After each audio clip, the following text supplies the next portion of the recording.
Iya kan takut Ya, memang seperti kebongkar itu. kali. Izin saya sapa dulu, ada Bang DS nih. Lalu ya, Saya sapa dulu Bang DS ya. benar bang. Baik-baik bang. Iya Bang DS ini agamanya apa Bang DS? Selamat malam. Muslim bang, Muslim. Muslim. Ada yang mau disampaikan Bang? Silakan. Abang Pemburu sebentar, Abang Pemburu ini agamanya apa? Islam atau Kristen? Islam. Muslim ya? Ya izin, Orang saya kafir, izin. orang. Ya sebentar ya. Ada yang mau disampaikan kali? Silakan Bang DS dulu aja. Silakan Bang DS. Oh, untuk ini belum bang, belum. Oke, izin saya turunkan dulu Bang DS ya, biar tidak berisik ya. Assalamualaikum Bang DS. Oh, Bang Pemburu, ada yang mau disampaikan? Silakan Bang. Iya, pertama ya di dalam berdiskusi ini kita harus menyertakan data itu supaya jangan ada terkesan asumsi liar gitu, baik yang bertanya maupun yang menjawab itu dulu, supaya yang nonton kan lebih enak melihat dulu. Itu yang poin pertama dulu. Harus menampilkan data gitu. Siap. Baik yang bertanya maupun yang menjawab, jadi supaya yang nonton ini sekitar 129 orang kan bisa puas gitu. Artinya Siap. kita Tapi gini Bang, kalau di TikTok ini kalau kita tunjuk data itu biasanya gampang kena pelanggaran Bang. Jadi kebanyakan data dan literasi itu kita bacakan aja kepada teman-teman, nanti dicek sendiri gitu. tapi Gitu, kebanyakan mereka nggak percaya bang, terus nuntut Iya kan? data di mana Bisa. caranya. Bisa dicek sendiri, di cross check sendiri. Gitu Bang. Karena kalau di TikTok ini kami kan sudah terbiasa live nih. Kalau kita tunjuk data biasanya kena pelanggaran akun TikTok gitu loh. Ya, Bang Amsal ada tadi, lagi? Bang Amsal tadi Kristen kan?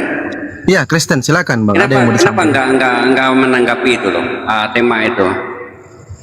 Ya mungkin dia belum mau dialog Bang. Dia cuma menyampaikan kepada teman-teman Kristennya. Nah mungkin setelah ini beliau mau diskusi. Kebetulan di atas juga ada pendeta SOJ Ministry. Dia mau ngobrol-ngobrol santai juga gitu loh Bang. Belum masuk ke tema kok, belum. Oh gitu ya.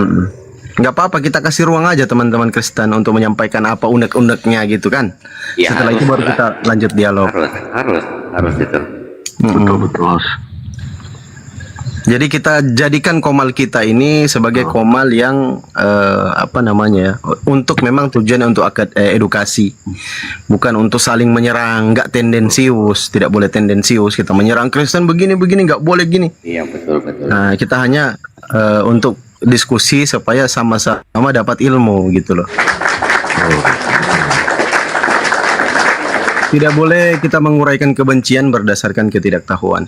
Silakan kalau ada teman-teman Kristen yang lain mungkin yang pengen naik 5-6 orang, kami kasih ruang di Komal Muslim ini.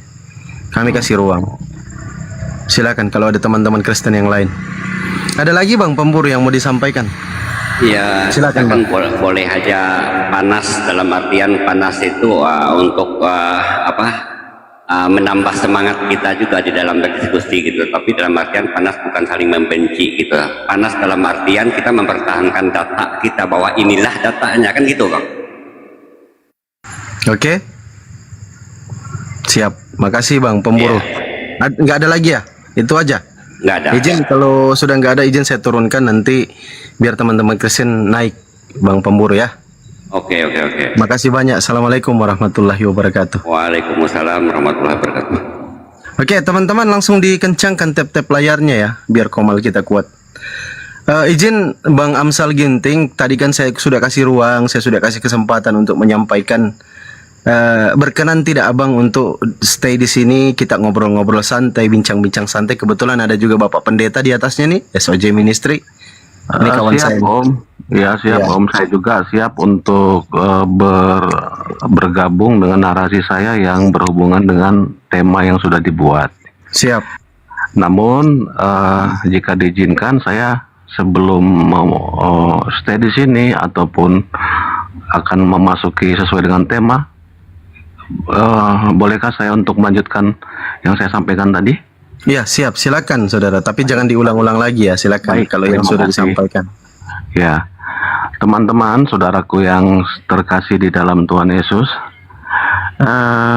apa yang saya sampaikan bukan pembentukan justifikasi, namun adalah fakta yang ada di sosial media, termasuk di TikTok, bahwa ada banyak orang saudara-saudara kita yang seiman, yang sebetulnya orang-orang munafik, orang-orang yang dia tampil seperti orang baik, tampil seperti orang yang saleh, tampil seperti orang yang santun, sopan, dan lain sebagainya, tetapi melakukan penipuan, khususnya pinjam uang tetapi tidak dikembalikan.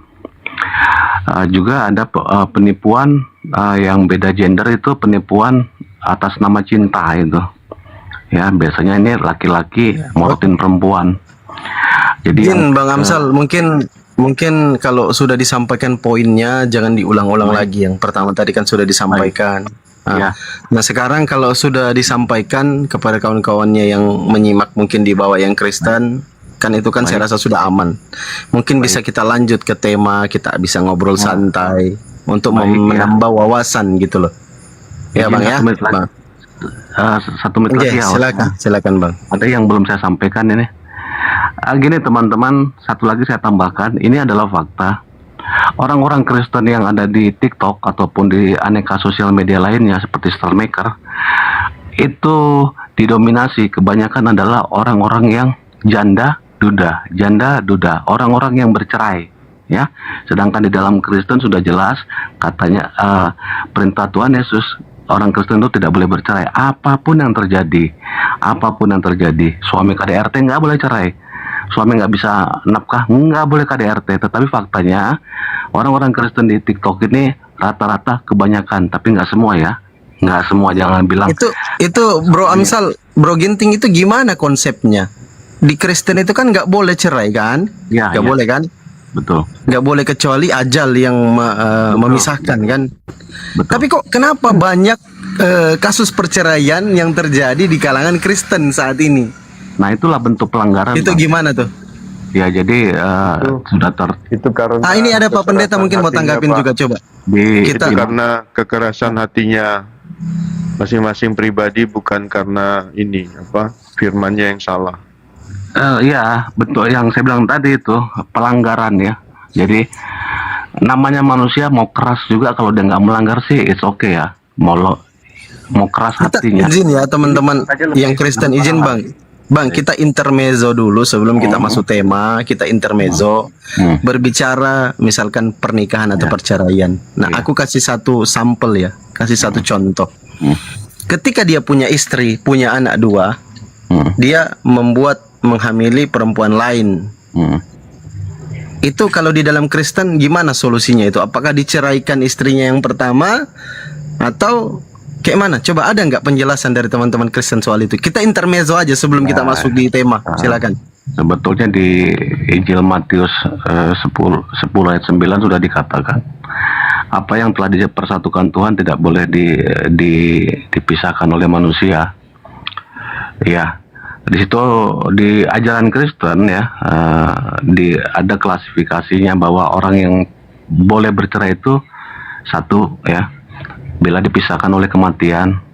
Yang kedua, salah satu pasangannya berzina dengan orang lain, itu seperti Mas, itu. Tapi kalau sebetulnya berzina juga, walaupun pasangannya berzina, itu juga sebenarnya orang yang tahu firman nggak boleh bercerai. iya, Perzinahan hukum dunia, kan? tetapi yang saya katakan tadi, yang kalimat yang salah satu pasangan boleh bercerai itu tidak ada sebetulnya dijelaskan secara eksplisit di Injil. Itu hanya diklasifikasikan oleh manusia. Tetapi kalau kita merujuk kepada firman Tuhan, itu tidak ada. Mau selingkuh kayak mau zina kayak salah satu pasangannya, Tetap harus bisa mengampuni dan tetap harus bisa menerima. Itu hati Kristus. betul. Jadi disitulah di orang Kristen ada apapun perkara yang terjadi kepada dirimu, bawa dalam doa. Nggak boleh cerai, bawa dalam doa, minta kuasa Tuhan untuk merubah keadaan menjadi lebih baik, seperti itu. Jadi tetap berpegang teguh pada iman dan pengharapan. Izin, ini tadi kan Betul, pertanyaan tetapi saya. faktanya di TikTok Sebentar teman-teman. cerai. Iya. Ya, pertanyaan saya itu gimana solusinya kalau dalam Kristen? Misalkan dia sudah berhasil menghamili perempuan lain, dia punya istri, punya anak, itu solusinya gimana menurut teman-teman Kristen? Ada nggak di dalam Kristen? Tinggalkan Kalau kayak gitu, yang diselingkuhan kalau kayak gitu, itu, maksudnya ditanyakan tinggalkan. apakah boleh Kembali back to iya, kembali ke istri yang sah. Lalu Di yang hadapan selingkuhan Tuhan, ada diapain? menurut Dibiarin aja kayak gitu. Tinggalkan. Siapa yang mau orang Itu tua? makanya. Orang tua perempuan mana yang mau anaknya ditinggalin begitu saja? Coba. kalau kayak gitu kasusnya Pak dosen, ya kalau sudah kusut kayak gitu, maksudnya sudah terjadi begini kan, sudah ini, maksudnya ya diserahkan aja sama hukum dunia aja. Kalau Hukum dunia. Berarti di dalam kekristenan itu hukum yang mengatur tentang itu nggak ada ya? bukan tidak ada, tidak boleh bercerai. Nah, ternyata kenapa dia bisa Enggak, maksud saya gini Pak Pendeta, izin. Solusi yang ditawarkan kekristenan terkait masalah tersebut itu apa? Apa solusinya? solusinya ya tetap kita akan ngomong sama istrinya, nggak boleh menceraikan kalau dia bisa terima kan. Tetapi secara logika manusia kan nggak bisa. Secara logika manusia kan memang nggak bisa. Dia sudah berselingkuh, maka saya harus ceraikan dia. Itu kan secara manusiawi. Tapi secara Tuhan, secara firman tidak boleh bercerai. Tidak boleh cerai, tapi anak dari bapak yang punya perempuan ini, ya kan? Berarti dia dibiarkan aja kayak gitu. Harus tanggung jawab, dirawat. Kalau istrinya bijaksana ya. Harus tanggung jawab tanpa dinikahi, Pak Pendeta. Tanpa dinikahi harus dirawat. Maksudnya anaknya nanti kan? Iya, anaknya nanti. Terus istri yang perempuan ini, ibunya Istri gimana? juga harus dinafkahi. Dinafkahi tapi tidak dinikahi. Gimana ceritanya, Pak? Nggak boleh dinikahi memang. Nggak boleh dinikahi, aduh. Sama-sama. Berarti Sama-sama yang mau Iya. melakukan kan? berarti tidak Dia ada kan sudah solusi. tahu bahwa, berarti dia tahu kan bahwa ada suami, kenapa diganggu suami orang? Terus kalau misalkan perempuan itu nggak tahu nih, perempuan nggak tahu bahwa si laki-laki ini sudah punya istri dan punya anak, jalanlah mereka, kan gitu. Kalau Jalan sampai nggak tahu terjadi hal-hal yang diinginkan dan akhirnya dia hamil. Ketika hamil baru dia tahu ternyata si laki-laki ini punya istri. Nah, itu kalau di dalam Kristen solusinya apa? Coba dibantu Ini ke saya dong. sudah terlalu rumit Pak, terlalu rumit. Maksudnya itu kan semua ada sebab akibat kenapa dia bisa cari wanita lain. Mungkin dalam rumah tangganya ada permasalahan, ada ketidakcocokan antara suami istri. Oke, berarti di dalam kekristenan Masing-masing orang Kristen, masing-masing walaupun dia orang Kristen kan dia tidak berjalan sesuai dengan firman Tuhan. Oke, berarti tidak ada solusi dari kekristenan dalam hal ini Bible bahwa kita harus kayak mana tuh kalau misalkan sudah terjadi kayak gitu. Nggak ada ya solusinya ya? Nggak ada ya? Yang eksplisit yang nggak ada ya? Ya, hukumnya ya tetap serahkan kepada hukum dunia. Maksudnya Oke, berarti kembali ke hukum dunia. Nggak ada solusi. secara Nggak ada ya? Secara kekristenan harus dipertanggungjawabkan. Laki-lakinya harus pertanggungjawabkan gimana harus terhadap wanita yang hamil itu. Nah, kalau dia Iya, mau pertanggungjawabkan nikahi, berarti harus dinikahi istrinya- dong. Kalau istrinya setuju, misalnya istrinya setuju, itu kan tergantung istrinya lagi. Istrinya mau gimana? Hukumnya istri itu kan hubungan. Istrinya misalkan nggak mau, Pak Pendeta. Nggak mau aku, nggak mau. Gimana solusinya? Dia nggak mau, Di dalam berarti Kristen. istrinya mau apa? Mau menceraikan. Ya, gimana solusinya menurut Anda di dalam kekristenan? sekarang Kalau saya nggak tanya, ada, istrinya mau apa? tadi kan bilang di kekristenan itu nggak ada, kembalikan ke hukum dunia kan kayak gitu. Betul? Maksudnya Kenapa nggak- kepada masing-masing. Kenapa nggak masing-masing tanya di pribadi, Islam? Pak. Ada nggak, Pak Pendeta? Kenapa nggak tanya di Islam? Ada nggak solusinya, Bang Fandi, Pak dosen? Ada nggak solusinya? Gitu loh. Tanya. Enggak, sekarang gini Pak, bukan di kekristenan itu tidak ada. Maksudnya kembali kepada masing-masing yang menikah. Tetapi Iya, hukum awalnya Indonesia semua di dalam maupun- kekristenan, maksudnya enggak, Iya, iya, sebentar, paham. maksudnya di dalam kekristenan itu sudah diatur, misalnya yang menikah sudah dikasih tahu bahwa pernikahan Kristen itu tidak boleh bercerai. Nah, terus yang bermain api siapa? Nah, ternyata di dalam pernikahan mereka ada ketidakcocokan. Misalnya istrinya cerewet sehingga suaminya nggak betah. Ketemu di luar wanita lain yang membuat dia betah, yang membuat dia bisa curhatannya diterima tentang istrinya apa semua. Akhirnya jatuh cinta, hamil, dan wanita yang dihamilinya nggak tahu bahwa dia punya istri. Iya. Tapi saya mau kasih tahu tidak mungkin sudah selalu jalan nggak tahu wanita pria ini punya istri, nggak mungkin. Nah, anggaplah Ya, mungkin Pak ngomong saja lah, tadi, Pak. anggap dia nggak tahu, misal tidak tahu. Iya, misal Nah, dia kembali kan nggak lagi- tahu ini ceritanya, ya betul.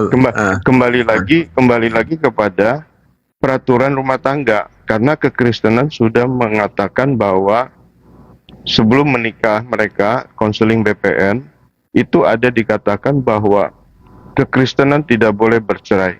Nah, kenapa mereka Oke, bisa oke.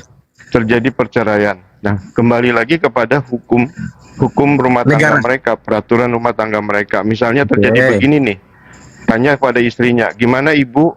Apakah ibu bisa menerima selingkuhan ibu? Oh, nggak bisa, saya nggak mau. Saya mau ceraikan dia. Nah, kembalikan kepada dia. Nah, suaminya Istrinya gimana? nggak mau Istri kamu cerai, itu- misalkan istrinya nggak mau cerai, perempuan juga yang dihamili ini nggak mau, marah juga dia, orang tuanya berkeras harus dinikahi, itu kayak mana solusinya? Nggak ada dalam Kristen. Istrinya nggak mau cerai. Iya, istrinya nggak mau cerai, terus yang si bapak dari anak yang sudah dihamili ini berkeras juga nggak mau, nggak boleh, harus dinikahi. Apa Oke, solusi terbaik, berarti- Pak Pendeta? Berarti istrinya mau menerima selingkuhannya. Ya, bisa jadi begitu. Ya, enggak apa-apa.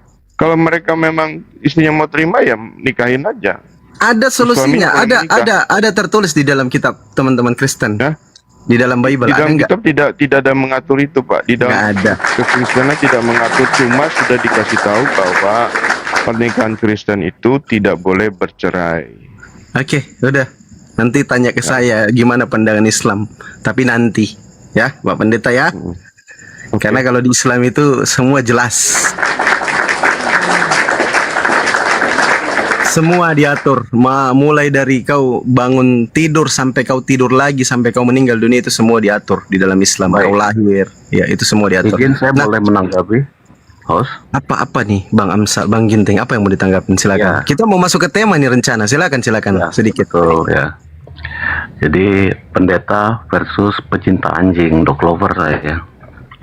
Nampaknya Bapak Pendeta ini, kita ini ya, nggak tahu ya pendeta beneran apa enggak ya. Karena di TikTok nih, seperti saya bilang tadi, banyak banget orang-orang yang ngaku-ngaku pendeta tapi gadungan. Jadi jangan terkecoh teman-teman ya. Jadi saya adalah pecinta anjing. Yang itu tadi ngaku-ngaku Ayo Pak, pendeta kita ya. open cam aja Pak. Soalnya Enggak semua jaminan betul juga, open katakan. cam. Enggak Pak, jaminan. Yang penting cuma- bisa dilihat di cuma TV maksudnya itu ada, semua- ada aktivitas enggak? Pak, nggak semua di TikTok itu begitu. Maksudnya yang Pak tadi sampaikan pendapat Bapak. Nggak semua di Enggak. TikTok begitu. Jadi Karena maksudnya dari memang ada oknum-oknum begitu. narasi Anda tadi itu saya meragukan bahwa Anda tuh benar-benar pendeta. Oke, gini Bang Ginting, itu Solusi nggak persoalan paham, Bang ditanyain. Ginting. Sebentar Bang Ginting. Itu kalau bisa jadi persoalan internal teman-teman Kristen Iya. saja. Saya Nanti nah, mungkin saya- saling Bapak, DM Pak, Bang Pak. Ginting. Pak dosen, nggak apa-apa Iya. dia mau kasih pendapat apa? Saya mau dengar. Oke, silakan. Bang Donwori, selamat malam Bang Donwori. ya di dalam kalau di dalam kekristenan itu gampang, solusi apapun, segala solusi adalah berdoa, minta hikmat kepada Tuhan ya, lakukan pertobatan ya, bertobat lalu berdoa, minta pimpinan Tuhan. Itu solusi yang tertinggi, solusi utama itu. Apapun permasalahanmu, minta Tuhan yang turun tangan untuk membantu. Itu solusinya. Apa nanti setelah berdoa, biarkan Tuhan yang bekerja. Itulah solusinya. Apapun permasalahan yang ada, termasuk masalah yang seperti yang tadi, solusinya adalah ya, berhikmat. Yang pertama bertobat, lalu Baik, berhikmat, lalu minta Tuhan untuk campur tangan dalam permasalahan. Baik, Susah, baik. itu aja kok. Baik. Oke, Sesimpel makasih itu. Bang Ginting pandangannya, makasih ya. Oke, mungkin kita akhiri intermezzo tadi terkait ke masalah pernikahan, perceraian dan sebagainya. Mungkin lebih baik ini kan ada 3 teman-teman Kristen nih, ada Bapak Pendeta SOJ Ministry, ada Bang Ginting, sama ada Don't Worry. Ini gimana teman-teman Kristen ini menjelaskan tentang mana Tuhan, bagaimana membedakan Tuhan dengan manusia itu di dalam kekristenan. Bisa bantu kami untuk edukasi teman-teman Kristen. Mungkin mulai dari Bapak Pendeta dulu kali, silakan pandangannya kayak mana. Membedakan Tuhan dengan manusia itu kayak mana caranya di dalam Kristen. Silakan Pak. Ya, malam Pak. Nanti saya terakhir aja Pak, biar Pak Amsal Ginting dulu yang ngasih pendapat. Oke, silakan Bang Ginting, setelah itu Bang Don't Worry. Gimana caranya di dalam kekristenan itu membedakan mana Tuhan, mana manusia? Silakan. Biarkan aja. Nampaknya idealnya orang yang mengaku pendeta dulu, baru saya yang orang biasa baru ngasihkan pendapat dan pemikiran saya. Nampaknya seperti itu ya, idealnya itu, host. Oke, sekarang mungkin Bang Don't Worry, silakan kasih pandangannya. Izin yang lain di mute dulu, kalau nggak ngomong nanti satu-satu ngomongnya. Silakan, saudaraku Don't Worry. Apa yang mau dijelaskan nih di dalam kekristenan?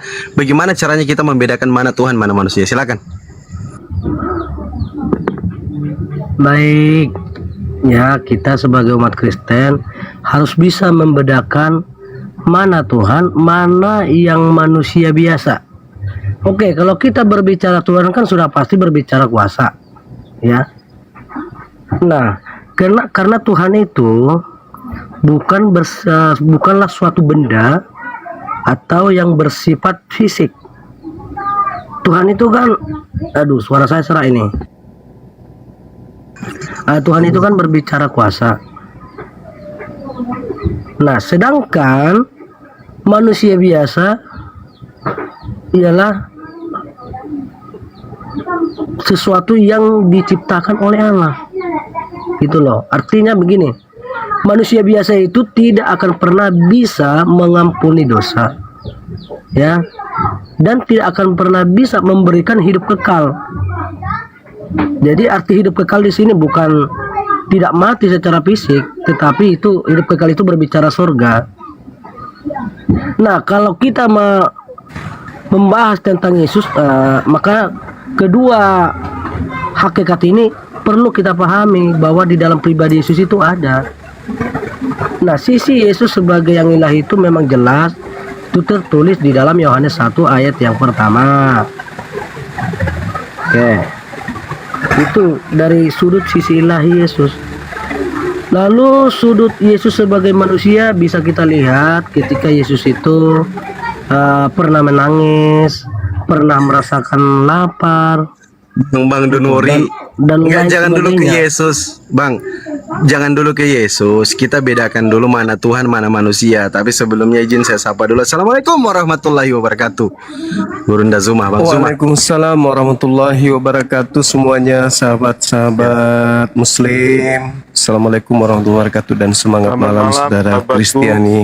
Bang Ya, Jumat. iya bang, ya bang. Lanjut. Saya nyimak aja dulu sebentar. Hujan di sini soalnya. Lanjut. Siap, Bang Zuma. Silakan lanjutkan Bang Don't Worry. Ya sudah, kalau sampai di oke, kalau sudah saya tidak diberi kesempatan berbicara tentang Yesus, saya kira narasi saya sampai di situ. Bukan begitu Bang Don't Worry. Kita jangan dulu masuk ke oknum, ke nama. Kita bahas dulu kalau di dalam kekristenan itu kayak mana cara teman-teman Kristen itu membedakan mana Tuhan, mana manusia. Nah, ini kan Bang Ginting tadi bilang diserahkan kepada Pak Pendeta SOJ Ministry. Bang Don't Worry juga menyampaikan tidak masuk substansi, enggak ke substansi. Coba deh saya tanya pandangannya Bapak Pendeta. Gimana cara kekristenan itu membedakan mana Tuhan, mana manusia? Silakan Pak Pendeta. Ya, kembali lagi, kalau manusia itu kan, manusia biasa itu kan, dimana dilahirkan dari manusia juga, maksudnya menikah suami istri, baru mengandung istrinya, lahirlah seorang anak. Nah, itu manusia, Pak. Manusia juga boleh dikatakan adalah ciptaan. Nah, membedakan manusia dan Tuhan itu adalah pencipta. Ya, jadi Tuhan itu adalah pencipta manusia. Ya, itu perbedaannya, Pak, Tuhan dan manusia. Itu, Pak dosen. Oke. Bang Zuma udah bisa masuk untuk menerangkan terkait tema kita. Burunda, silakan. Temanya mana Tuhan, mana manusia. Ini sering kita sampaikan terkait dengan Tuhan, manusia. Ini kita berbicara mengenai pencipta dan ciptaan atau khalik dan makhluk. Khalik adalah pencipta, makhluk adalah ciptaan.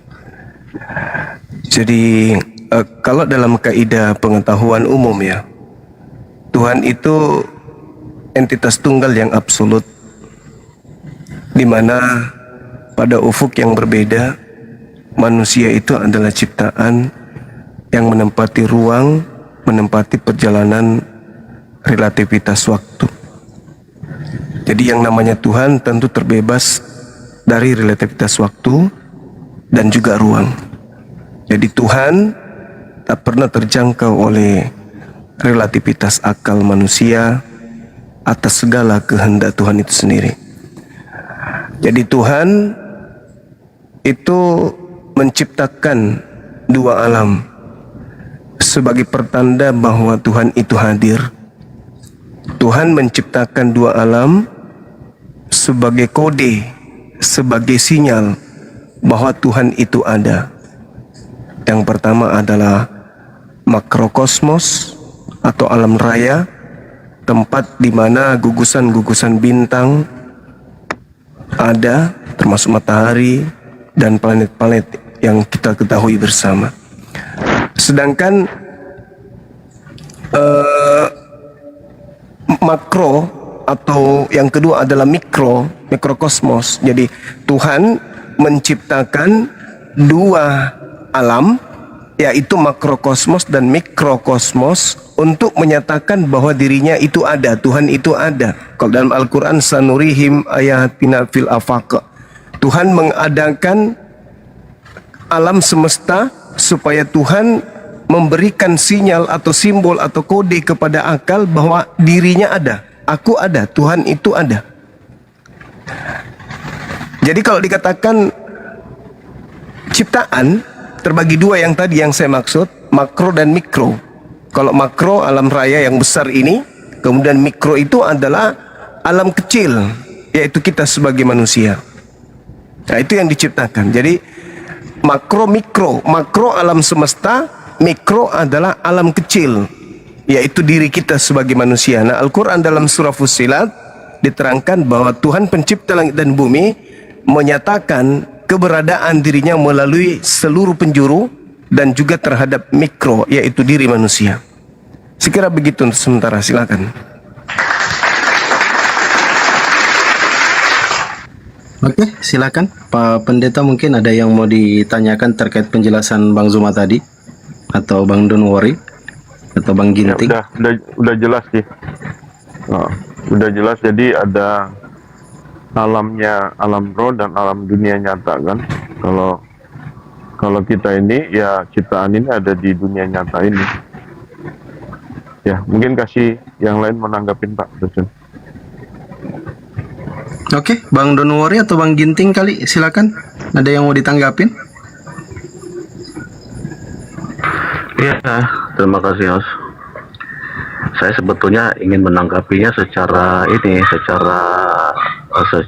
apa ya, tapi nanti takutnya keluar dari tema, tapi ada hubungannya juga dengan tema sebetulnya, tapi agak melebar. Saya khawatirnya nanti dianggap saya melebar, tapi jika diperkenankan sebetulnya masih ada hubungan dengan tema ini, tapi agak melebar. Bila diperkenankan, diizinkan. Ya Bang, silakan. Tapi Baik. jangan terlalu jauh lebarnya Bang ya. Baik Jangan ya. terlalu jauh. Nah, jadi teman-teman begini ya, saya tertarik untuk untuk menyampaikan tentang gonjang-ganjing yang ada di TikTok gitu.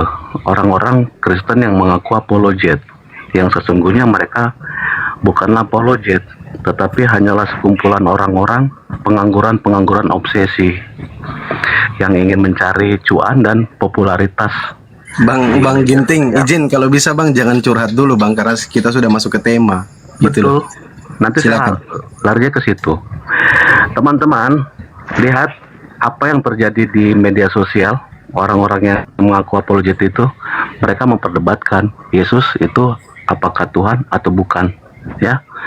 Jadi di dalam kekristenan ini ada denom, ya, yang mempercayai Yesus itu adalah Tuhan, ada yang tidak, ya. Bagi saya, ya, biar teman-teman tahu, itu nggak penting apakah Yesus itu Tuhan atau bukan. Saya adalah orang yang percaya Yesus adalah Tuhan, tapi saya nggak mau memperdebatkan seperti mereka.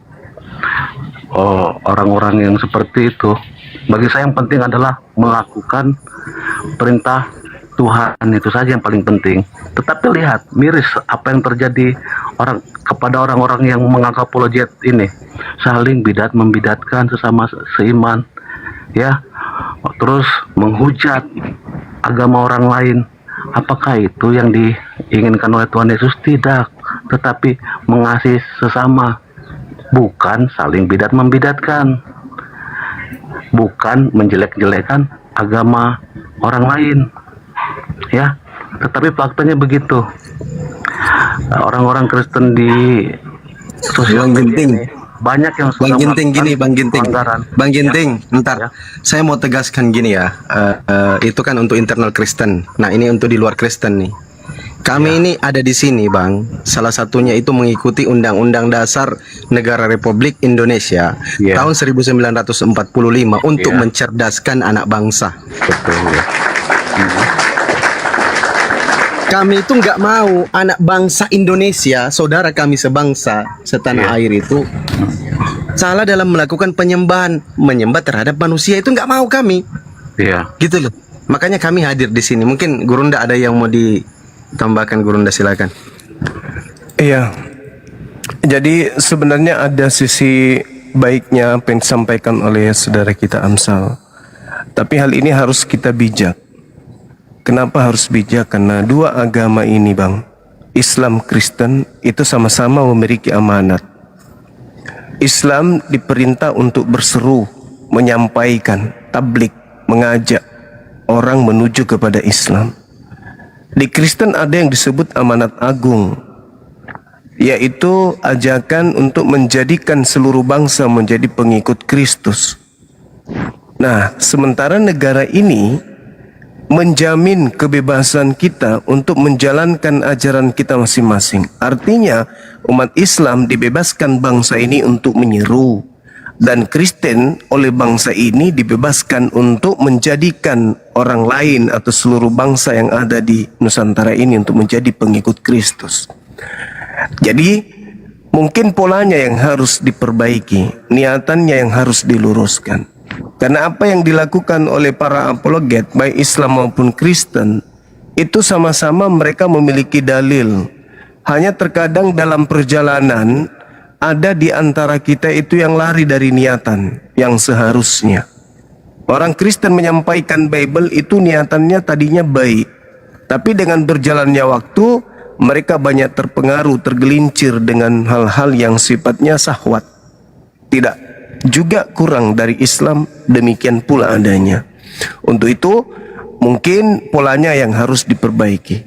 Tetapi amanat agung itu bukankah sesuatu yang harus dijalankan? Jadikanlah seluruh bangsa, itu kata perintah. Tidak menjadikan berarti melanggar. Itu yang pertama.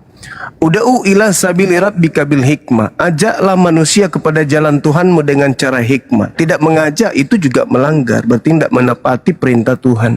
Jadi sama-sama dua agama ini memiliki amanat. Satu ajaran untuk berseru, yang satu ajakan untuk menjadikan.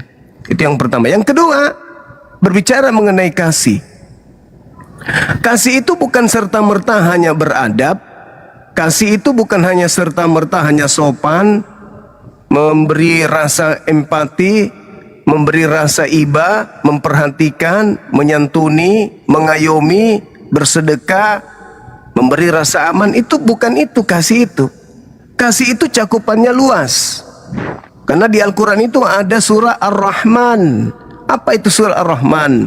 Surah yang isinya adalah berkasih dan sayang. Bukan cuma kasih tok, tapi sayang. Oleh karena itu, dikatakan orang kasih kepada yang lain ketika kita mengajarkan orang lain itu untuk selamat. Kita mengajarkan orang lain untuk taat kepada perintah Tuhan. Nah, salah satunya perintah Tuhan dalam Islam, ud'u ila sabili rabbika bil hikmah. Katanya Bible adalah perintah Tuhan. Berarti salah satunya perintah Tuhannya Kristen, jadikan seluruh bangsa menjadi pengikut. Berarti debat, dialog, diskusi, bertukar pikiran itu harus berjalan. Jadi ada baiknya yang saudara sampaikan, apa itu? Bahwa kita tidak dibenarkan beramapologet dengan tujuan di luar daripada niat yang ada dalam agama kita masing-masing. Bukan untuk menghina, menghujat, menista, atau terjadi hal yang sifatnya intoleransi. Akan tetapi diskusi dibangun untuk saling mengenal satu sama yang lain, bahwa Islam polanya dalam mengajarkan agamanya seperti ini, Kristen seperti ini. Kita ketemu di meja akademik, lalu kemudian kita mengurai konsep Tuhan, konsep ibadah, konsep keselamatan, dan seterusnya, termasuk konsep kitab. Saya kira begitu dari saya. Jadi dialog, diskusi atau berapologet itu harus dilakukan.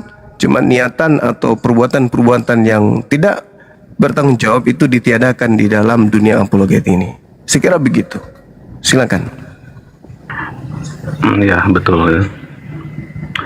Saya boleh menambahkan, host, izin? Kan Bang Ginting.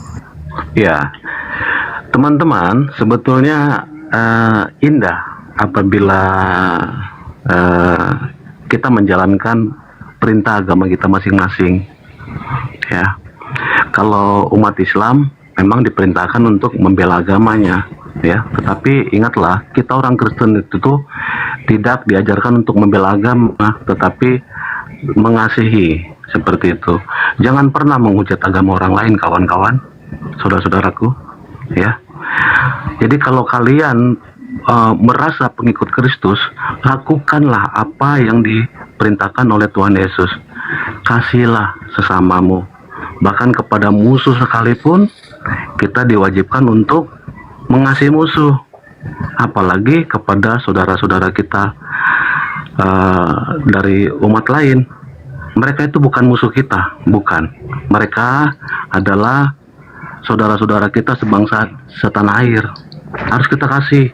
Jangan pernah mengatakan mereka sesat, karena ingatlah, kita pun belum tentu berkenan di hadapan Tuhan. Jadi bagaimana menjadi orang manusia yang berkenan di hadapan Tuhan? Lakukan perintah-perintah Tuhan. Jangan seperti apologet Kristen. Mereka mengatakan agama orang lain sesat, membidat-bidatkan sesama seiman, tetapi mereka tidak hidup dalam kekudusan.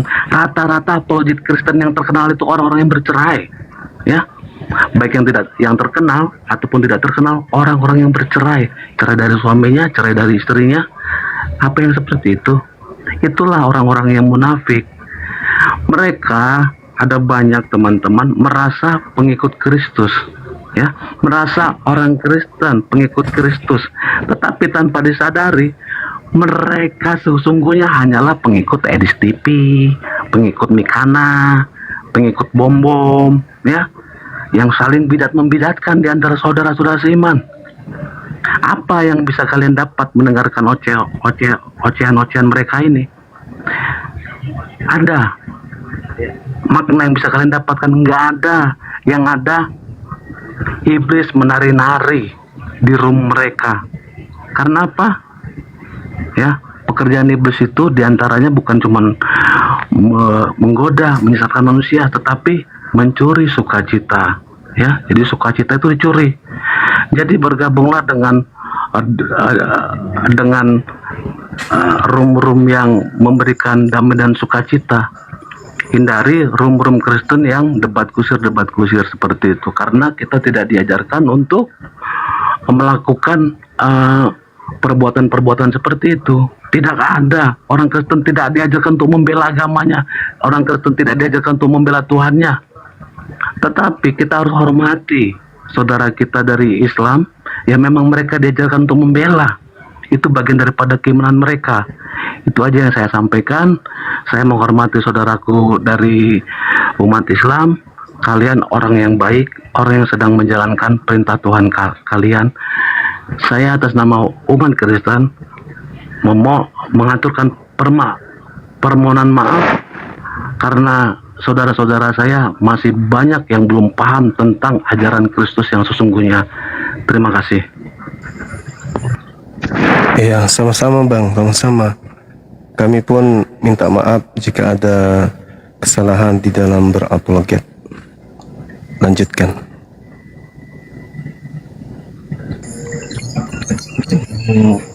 Disampaikan.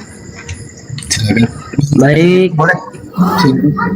saya coba bacakan satu ayat di dalam Alkitab di dalam 1 Petrus 3 ayat yang ke-15.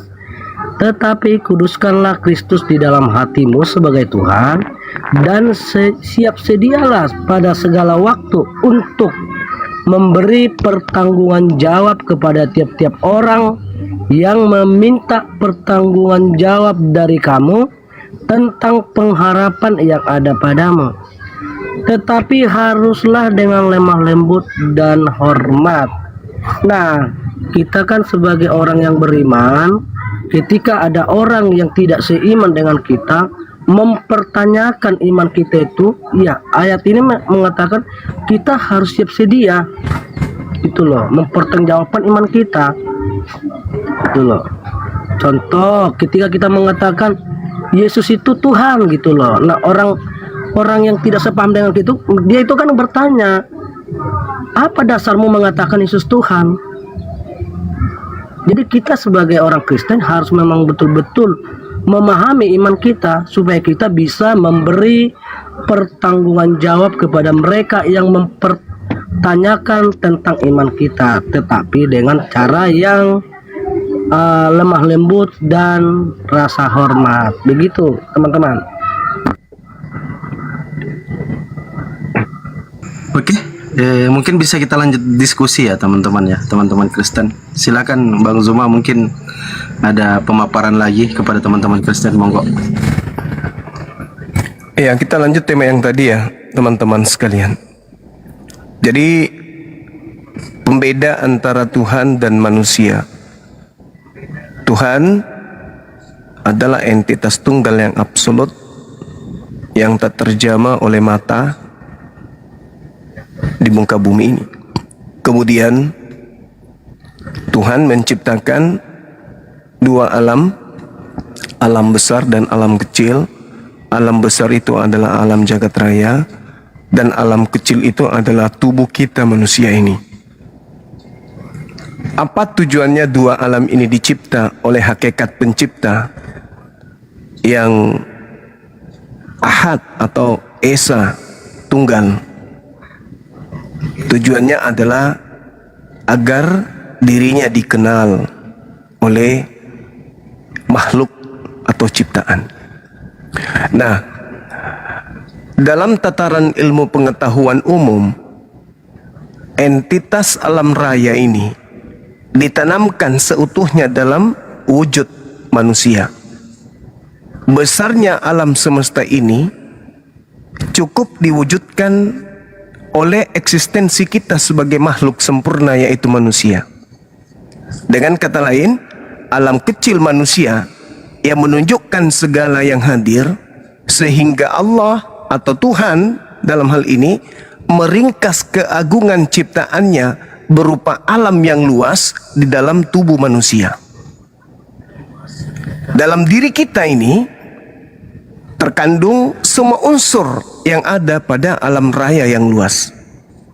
Jadi inilah yang kemudian Al-Quran terangkan di dalam surah Asy-Syura ayat 40. Bismillahirrahmanirrahim. Wa jazaa'us sayyi'at sayyi'ah mithluha.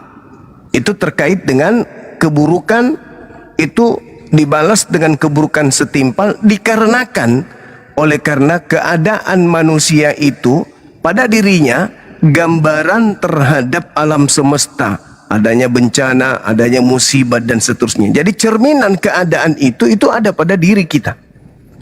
Nah, sehingga di ayat lain Allah mengatakan inna fi khalqis samawati wal ard wa ikhtilafil lail wan nahar la ayatil li ulil albab.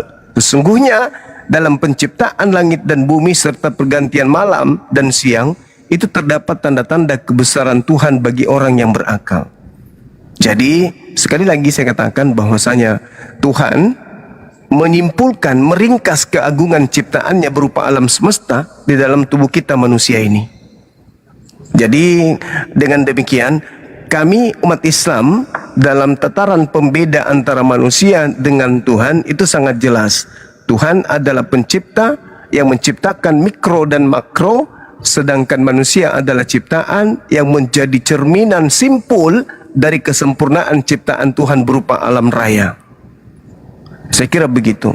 Semoga dipahami. Jadi sulit bagi umat Islam, mohon maaf, untuk mengikuti ajakan amanat agung agar menyembah kepada Kristus. Karena umat Islam tahu Kristus itu adalah manusia yang diurapi. Tidaklah mungkin umat Islam yang tahu membedakan antara Tuhan dan manusia, antara Khalik dan makhluk, itu bisa jatuh kepada keadaan menyembah kepada Kristus. Makanya di Indonesia ini, mohon maaf, amanat agung itu kurang diminati karena umat Islam mayoritas paham tentang Khalik dan tentang makhluk. Saya kira demikian saudara-saudara.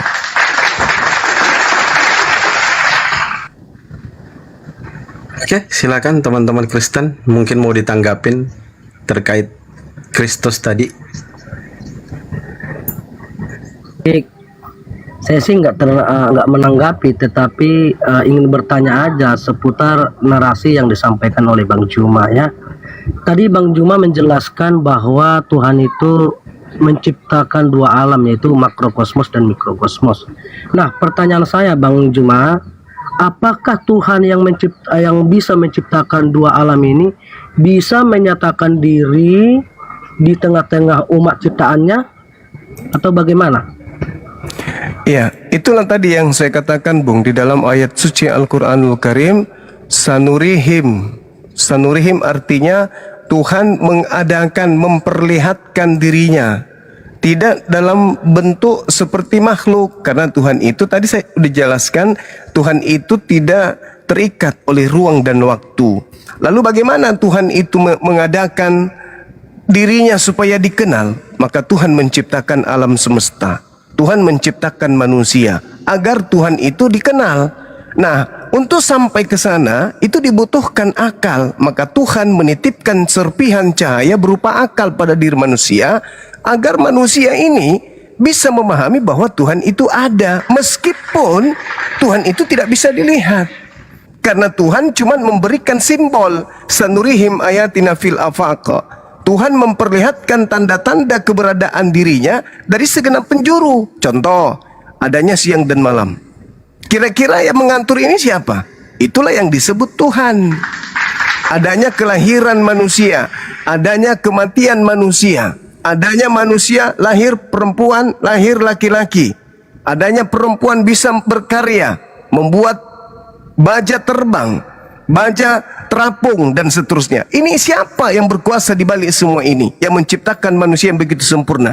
Tuhan. Makanya Tuhan memberikan tanda-tanda keberadaannya, bukan memperlihatkan dirinya dalam wujud. Aku Tuhan datang dalam rupa wujud, nggak ada itu. Karena alam semesta ini tidak sanggup kemudian untuk menampung pencipta langit dan bumi yang maha besar, sedangkan bumi kita ini kecil.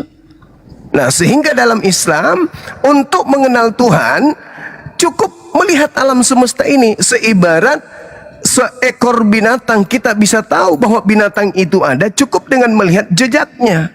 Di sini ada singa. Apa buktinya? Ini ada jejaknya. Tidak mungkin ada jejak kalau tidak ada singa. Adanya singa bukti bahwasanya ini ada jejaknya. Jejak ini bukti bahwa singa itu ada meskipun kita tidak melihat. Bumi ini jejak keberadaan Tuhan itu ada. Dengan kita melihat ada bumi, melihat diri kita yang begitu sempurna dan bukan kita yang menciptakan, berarti ada yang menciptakan kita.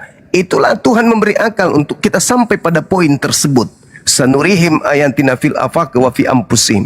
Aku memperlihatkan kepada manusia tanda-tanda kebesaranku di segenap penjuru dan pada diri mereka sendiri. Jadi Tuhan itu tidak perlu datang dalam rupa makhluk, karena manusia sudah dikasih alat berupa akal untuk mendeteksi keberadaan Tuhan. Demikian. Baik. Jadi kalau boleh saya simpulkan apa yang Anda pahami. Kalau kesimpulan saya ini salah, nanti Bang Juma boleh koreksi lagi. Artinya begini, bahwa Tuhan yang menciptakan dua alam itu tidak akan pernah bisa hadir secara langsung dan berinteraksi secara langsung dengan umat ciptaannya, begitu ya? Begitu, apakah kira-kira begitu, Bang Juma? Iya, betul. Benar Bang, benar. Karena Tuhan itu bukan makhluk. Makanya kita tidak bisa melihatnya karena Tuhan itu bukan makhluk. Segala sesuatu yang bisa kita lihat itu makhluk. Sedangkan yang tak terlihat pun masih makhluk. Angin, udara itu tak terlihat. Setan tak terlihat, tapi makhluk. Malaikat tak terlihat, makhluk. Tapi makhluk. Nah, ada dimensi yang maha gaib dan juga maha zahir. Dia maha gaib, maha tak terlihat, tetapi maha nyata. Siapa dia? Itulah Khalik yang menciptakan. Bukti aku nyata, aku ciptakan kamu. Memang kamu yang menciptakan dirimu, bukan kamu. Kakakmu, bapakmu, tantemu, pemerintah yang menciptakan, bukan. Tapi kenapa kamu ada? Kamu yang menciptakan dirimu, bukan. Lalu kenapa kamu ada? Itulah bukti orang yang berakal sampai kepada Tuhan. Oh, aku ada, pasti ada yang mengadakan aku. Itulah yang disebut Sang Khalik, Sang Pencipta. Maka bagaimana cara kita berhubungan dengan Sang Pencipta ini? Ibadah. Dengan cara ibadah. Makanya dalam agama Islam itu Bang, kami tidak ada foto Tuhan, kami nggak ada patung Tuhan, kami nggak ada kemudian rupa Tuhan, nggak ada. Laisa kami selihi syai'. Tapi apa kami dalam beribadah? Allahu Akbar. Duhai dikau hakikat yang maha besar. Alhamdulillahi Rabbil Alamin. Segala puji bagi engkau Tuhan semesta alam yang menciptakan alam semesta. Ar-Rahmanir Rahim, yang maha pemurah lagi maha penyayang. Itu kami berpikir bahwa yang maha kuasa, yang maha pencipta ini menyaksikan, melihat, mendengarkan. Meskipun kami umat Islam tidak melihatnya, tapi hakikat pencipta yang menciptakan kami melihat kami. Maka tugas kami adalah beribadah kepada Dia yang maha melihat, maha menyaksikan, maha mengetahui, dan maha adil. Tidak perlu kami melihatnya, karena Dia yang melihat kami. Cukup kami beribadah. Dengan cara apa? Tunduk kepada apa yang diperintahkan. Itu pola yang ada di dalam ajaran agama Islam. Begitu saudara. Jadi antara Tuhan dan manusia itu tidak bisa dikatakan antara langit dan bumi, karena dua-duanya adalah makhluk. Tidak bisa dijelaskan. Intinya Khalik pencipta, manusia ciptaan. Itu aja. Sekarang apakah Tuhan itu melihat kita sedang melakukan hal ini? Melakukan. Apakah kita melihatnya? Tidak. Apakah penting untuk kita lihat? Tidak penting. Lalu apa yang harus kita sadari? Cukup kita sadar bahwa kita sedang dilihat. Maka jaga lisan kita, jaga tangan kita, jaga ucap kita, jaga kaki kita, jaga semuanya agar kita tidak terlihat melakukan maksiat di hadapan Tuhan. Itu. Orang beriman, yang namanya beriman tidak melihat, percaya, itu beriman. Iman itu di situ. Kami tidak melihat Tuhan kami, tapi kami percaya Tuhan itu ada. Maka kami menjaga segala amalan-amalan kami. Begitu waktu azan, kami sholat. Begitu waktu puasa, kami puasa. Tidak perlu kami melihat Tuhan kami, karena Tuhan itu sudah menyatakan dirinya. Kita menikmati malam ini, siapa yang mengadakan? Ya Tuhan itulah yang mengadakan. Besok matahari terbit, siapa yang melakukan? Tuhan itulah yang melakukan. Bukan manusia, bukan persatuan bangsa-bangsa yang mengatur itu semua, bukan. Tetapi pencipta alam raya inilah yang mengatur itu. Maka tugas kita adalah bukan mencari dirinya, tetapi menyadari bahwa Dia maha melihat, maha menyaksikan, tugas kita berhubungan dengannya adalah dengan ibadah. Makanya umat Islam itu sering bangun tengah malam untuk bermesraan dengan penciptanya. Begitu saudara. Baik, Terkadang saya ya, silakan. tujuan silakan. tujuan Silakan. saya bertanya kepada Bang Juma agar saya bisa mengambil seperti apa iman Anda. Lalu saya bertanya lagi nih Bang Juma, Tuhan Ya. yang Anda katakan itu bukan makhluk. Ketika Ya. ia datang ke dunia ini sebagai manusia melalui proses kelahiran, apakah dia bukan Tuhan lagi? Saudaraku, yang namanya Khalik itu bukan makhluk. Kalau ada konsep Tuhan, maaf nih, Tuhan turun ke bumi dalam rupa manusia, berarti Tuhan yang bukan manusia menciptakan, mengadakan dirinya menjadi bukan Tuhan. Ini sudah tidak layak dituhankan. Kenapa tidak layak dituhankan? Karena dia menjadikan dirinya bukan Tuhan. Sesuatu yang tadinya Tuhan lalu kemudian menjadi bukan Tuhan, itu bukan konsep agama samawi. Itu konsep agama paganisme, di mana dewa mengambil rupa makhluk untuk turun bergaul dengan makhluk. Itu konsep paganisme, konsep pewayangan. Tidak dianut oleh agama samawi. Adalah lebih rasional. Tadi saya katakan bahwa Tuhan menitipkan akal sebagai alat untuk mendeteksi keberadaan Tuhan. Adalah lebih menyentuh, lebih mengena kepada akal ketika Tuhan yang Maha Kuasa ini menciptakan makhluk tanpa ayah daripada dia menciptakan dirinya menjadi bukan Tuhan. Sekarang karena Tuhan itu Maha Kuasa, lantas kita kemudian mengatakan Siti Maryam atau Maria hamil tanpa seorang suami. Apakah berat bagi Tuhan untuk memasukkan sperma kepada rahim seorang wanita bernama Maria atau Maryam? Beratkah bagi pencipta langit dan bumi ini menciptakan setitik sperma untuk dihadirkan di rahim Maria agar dia membuahi? Beratkah bagi Tuhan hal seperti itu? Kecil. Wong Adam tak ada rahim, tak ada wanita. Adam dicipta begitu sempurna, hidup sampai 700 tahun lamanya. Tak ada berat bagi Tuhan.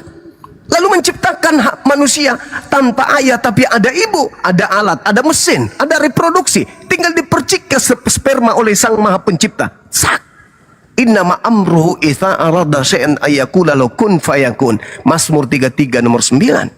Tuhan hanya memberi perintah, maka semuanya ada. Bagaimana kalau Tuhan memerintahkan, wahai sperma, adalah kau. Ada sperma itu. Masuklah ke dalam rahim Maria yang perawan. Masuk, apa yang terjadi?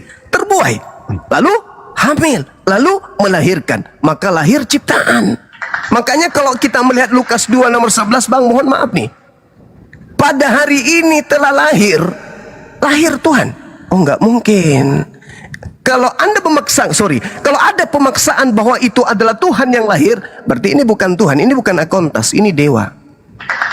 Sangat disayangkan Yesus tidak mengajarkan, atau Nabi Isa tidak mengajarkan konsep dewa-dewa. Yesus mengajarkan adalah Shema Israel, Adonai Eloheinu, Adonai Ahad. Yang Ahad ini tidak mungkin serupa dengan manusia. 2 Samuel 7:22. Tuhan Maha Adil, Tuhan Maha Tinggi, tak ada satu apapun yang serupa denganmu. Laisa kamitslihi syai'. Jadi lebih rasional, lebih ditangkap akal, pencipta langit dan bumi yang Maha Pencipta menciptakan sperma suci lalu dimasukkan ke dalam seorang rahim perawan lalu hamil, daripada Tuhan yang Maha Kuasa menjadi bonyok dihantam sama tentara Romawi. Lebih rasional. Cuman mohon maaf, kita tidak berbicara rasional tok ketika kita berhadapan saudara Kristen. Kita harus berbicara tentang konsep juga, doktrin dan dogma. Jadi saya memukul keyakinan saudara yang berdasarkan dogma, tetapi saya yakin akal saudara yang diberikan sebagai hadiah dari pencipta kita itu mengatakan yes, yang Bang Suma katakan itu adalah lebih benar daripada Tuhan turun ke bumi menjadi bukan Tuhan. Silakan. Baik. Ya, sepertinya saya kurang menangkap, tapi saya coba ganti pertanyaan saya dengan sebuah analogi. Begini Bang Juma, Ya, apa pendapat Anda ketika seorang raja turun di tengah-tengah rakyatnya, duduk bersama dengan rakyatnya, makan bersama dengan rakyatnya, bahkan tertawa bersama dengan rakyatnya? Apakah raja itu bukan lagi raja? saudara, kalau rajanya adalah manusia dan rakyatnya adalah cicak, itu bisa nggak Anda rasionalkan? Karena yang raja ini bukan manusia kan, tiba-tiba menjadi manusia. Sedih-sedih di dunia sementara saja, sakit-sakit di dunia sementara saja, susah-susah di dunia sementara saja, bahagia-bahagia di dunia sementara saja, tetapi bahagia di akhirat, bahagia selama-lamanya. Orang yang berakal, dia tinggalkan yang sementara, dia mengambil yang selama-lamanya. Dan ketika hatimu sudah bulat untuk memeluk agama Islam, ingat pesan saya, Islam ini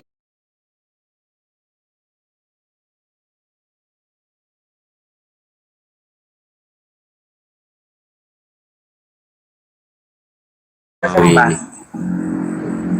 Ya, silakan Bang ngomong. Ya kan, tapi akhirnya tumbang juga dan takut kepada tentara Romawi kan? Di akhir ceritanya.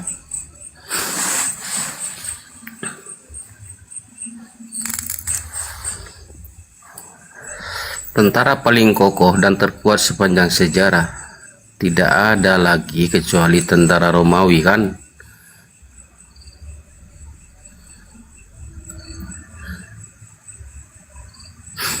Buktinya Yesus terburai lambungnya itu gara-gara tombak Romawi.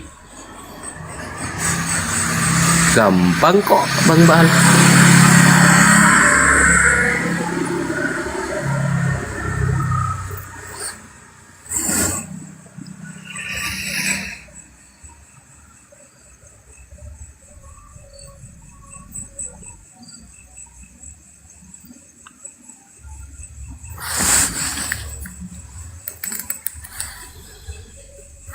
Nah baik, silakan Bang Bala. Nah baik.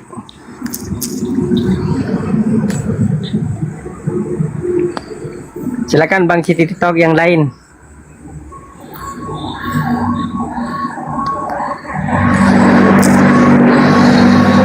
Bahkan Bang, kalau kita baca dalam 1 Korintus 12 nomor 3 itu, jika orang yang dipenuhi Roh Kudus itu tidak akan pernah mengatakan kalau Yesus itu terkutuk.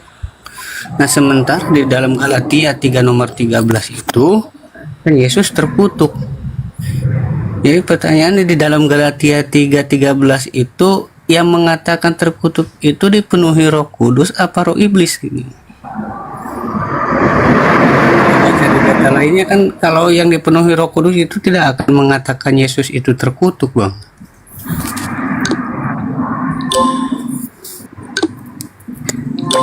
Iya, kok tambah melebar tambah bingung ya kita nyotel ini. Tetap live dulu teman-teman. Posting ulang. Bal anak baik, gimana Bang Bal? Ngumpet kok.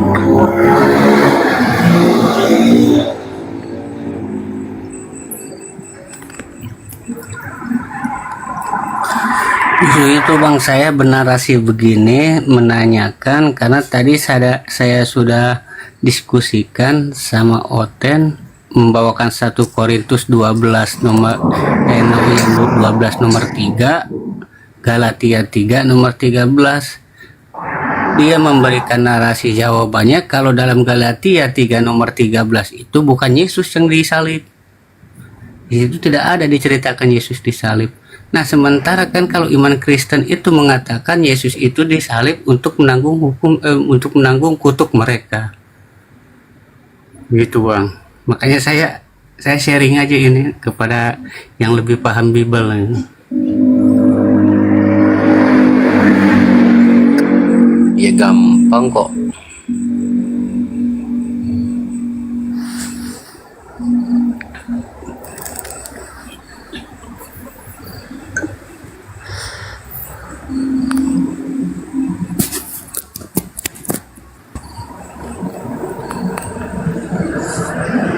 Apakah yang di dalam Galatia 13 itu yang mengatakan Yesus itu terkutuk dipenuhi roh iblis? Bisa jadi itu, Bang. Bisa jadi. Sementara kan Galatia dan Korintus itu sama-sama tulisan Paulus.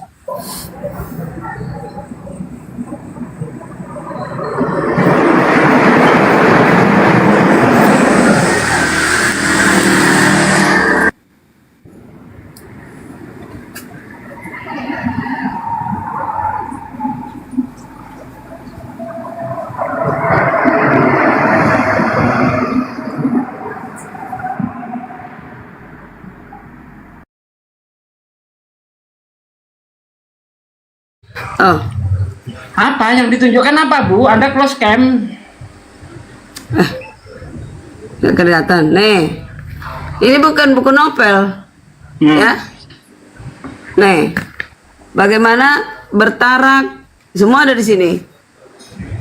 Lah sumbernya dari mana?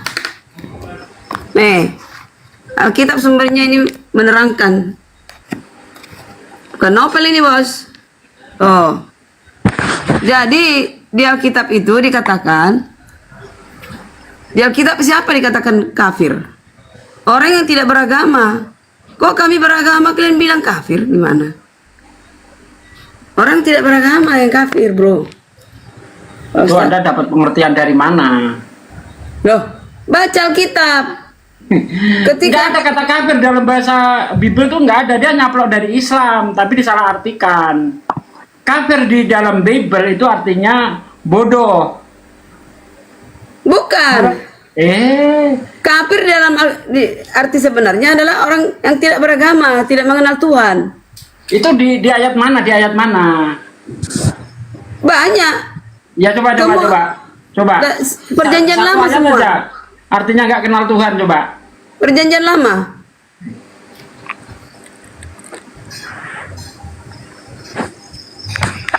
Orang tidak beragama selain Israel. Selamat Kafir. malam. Arti kafir apa? Kafir yang tidak ada agama. Ya, selamat malam Bang Mara. Bang Mara ini Muslim apa Kristen? Kok jadi aku yang on cam? Tutup ah. Ya, saya Kristen, Bang. Oh, Kristen, baik. Ini temanya ini ya, meragukan. Temanya Yesus seorang Muslim. Iya, sebelum saya dengan alasan apa Anda mengatakan bahwa Yesus itu seorang Muslim? Apakah ada dasar dan apakah ada data? Coba tunjukkan kepada saya dan kepada kami Kristen juga, mana tahu ada yang menonton bahwa Yesus itu adalah Muslim. Berikan penjelasan, Bang. Jangan hanya memfitnah aja dan mengatakan. Baik, sebentar Bu Karyana, sebentar. Sabar dong. Udah tahu. Dia bertanya, dia ini mau dijelaskan. Pak Desugi atau Gus Miftah, silakan. Cek. Ya, Bang Hadi, Assalamualaikum. Pak De itu mau menjawab, gampang kok jawabnya itu. Ya, tadi sebenarnya udah saya jawab, Bang. Muslim ya, Muslim itu artinya orang Iya, yang dengan taat. satu kata aja atau berapa singkat aja. Anda tanya mau dijawab kok nerocos, Bang. Ya kan? Anda kan nggak ngerti arti Muslim itu apa. Anda ngerti nggak arti Muslim? Anda nggak? Nanti Saya nggak jangan-jangan saya ngerti jawab dan Muslim. dasarnya apa? Saya Anda justru nggak ngerti Tuhan arti saya Muslim. tidak terima kalau dia Muslim karena Tuhan saya bukan Tuhan negeri Mekah, begitu maksudnya. Berarti Yesus kafir.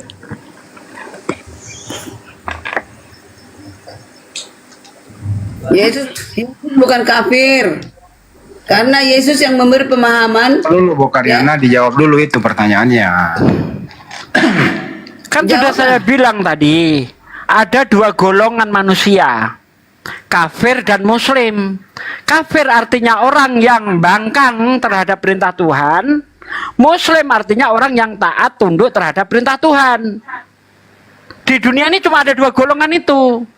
Nah, Anda mau menggolongkan mana ini Yesus nih? Orang yang ingkar terhadap perintah Tuhan atau orang yang taat terhadap hukum-hukum Tuhan? Kalau dia taat terhadap hukum Tuhan, maka dia tergolong muslim. Kalau dia ingkar terhadap perintah Tuhan, maka dia tergolong kafir. Gitu loh. Nah, kafir itu sendiri dari bahasa Arab.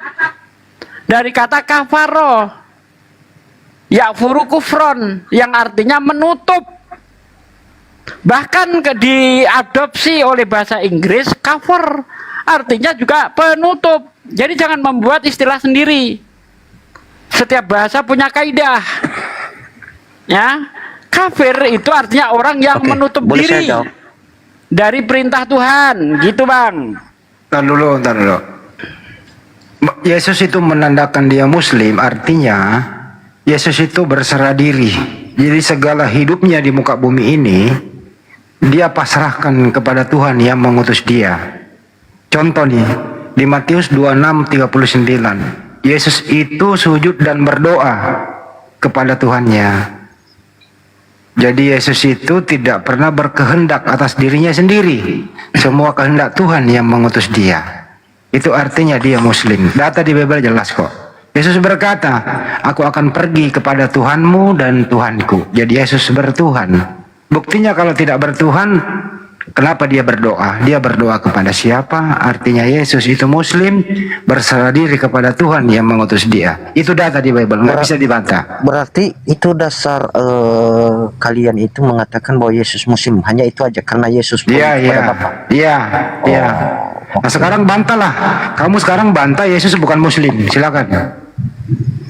Iya, karena begini, Yesus itu, Tuhan Yesus itu bukan muslim. Kenapa? Karena dia adalah Tuhan dari Israel, berasal dari Israel. Sudah. Baik, kalau begitu Yesus kafir. Kalau begitu Yesus itu berdoa kepada siapa? Dia waktu Oke, Yesus di saya bumi jawab dia ya. dengerin dulu, dengerin. Dia berdoa kepada siapa? Oke, saya jawab ya. Ya. Sebelum saya jawab itu, saya kembali ke Langsung kafir jawab dulu. aja, jangan pakai pengantar kalau saya. Dia Iya, berdoa kepada begini. siapa? Kafir itu saya tidak mengerti karena Ya dalam udah, dia berdoa keajaran kepada siapa? kepercayaan Udah, saya udah, tidak udah, mengerti. udah. Tetapi Udah. kalau pengikut iblis, Udah, langsung pengikut jawab. iblis saya jawab. Kalau Langsung jawab Yesus aja. bukan pengikut iblis, tetapi Iya, langsung pengikut jawab suci. aja. Kan begitu? Susah kali nih orang ini. Bukan susah. Ya udah, langsung jawab aja. Iya. Yesus kalau Iya, bukan saya jawab ya. muslim, Yesus itu adalah Yesus itu Tuhan, berdoa kepada siapa? Tuhan Israel. Jadi bukan Tuhan Mekah. Jangan. Saya tidak terima kalau Yesus itu muslim. Karena Ya kalau kamu tidak terima Yesus muslim, berarti Yesus kafir. Kan gitu. Iya, maksudnya Oh walaupun iya, Yesus kafir. walaupun pandangan kamu seperti itu, tetapi dia bukan Tuhan pandangan, Mekah. ini kita berbicara sesembahan berdasarkan Mekah etimologi, dia. Bang. Tadi sudah Iya. saya terangkan, kafir artinya orang yang menutup diri dari perintah Tuhan. Iya. Muslim Tuhan Yesus artinya orang itu yang berserah bukan diri Tuhan terhadap Mekah. Tuhan. Jadi saya Nah, tidak Yesus terima ini dia kalau termasuk dibilang orang yang Muslim. berserah diri atau orang yang ingkar? Iya, jadi Jawab. Yesus ini orang yang ingkar terhadap perintah Tuhan atau orang yang taat terhadap perintah Tuhan?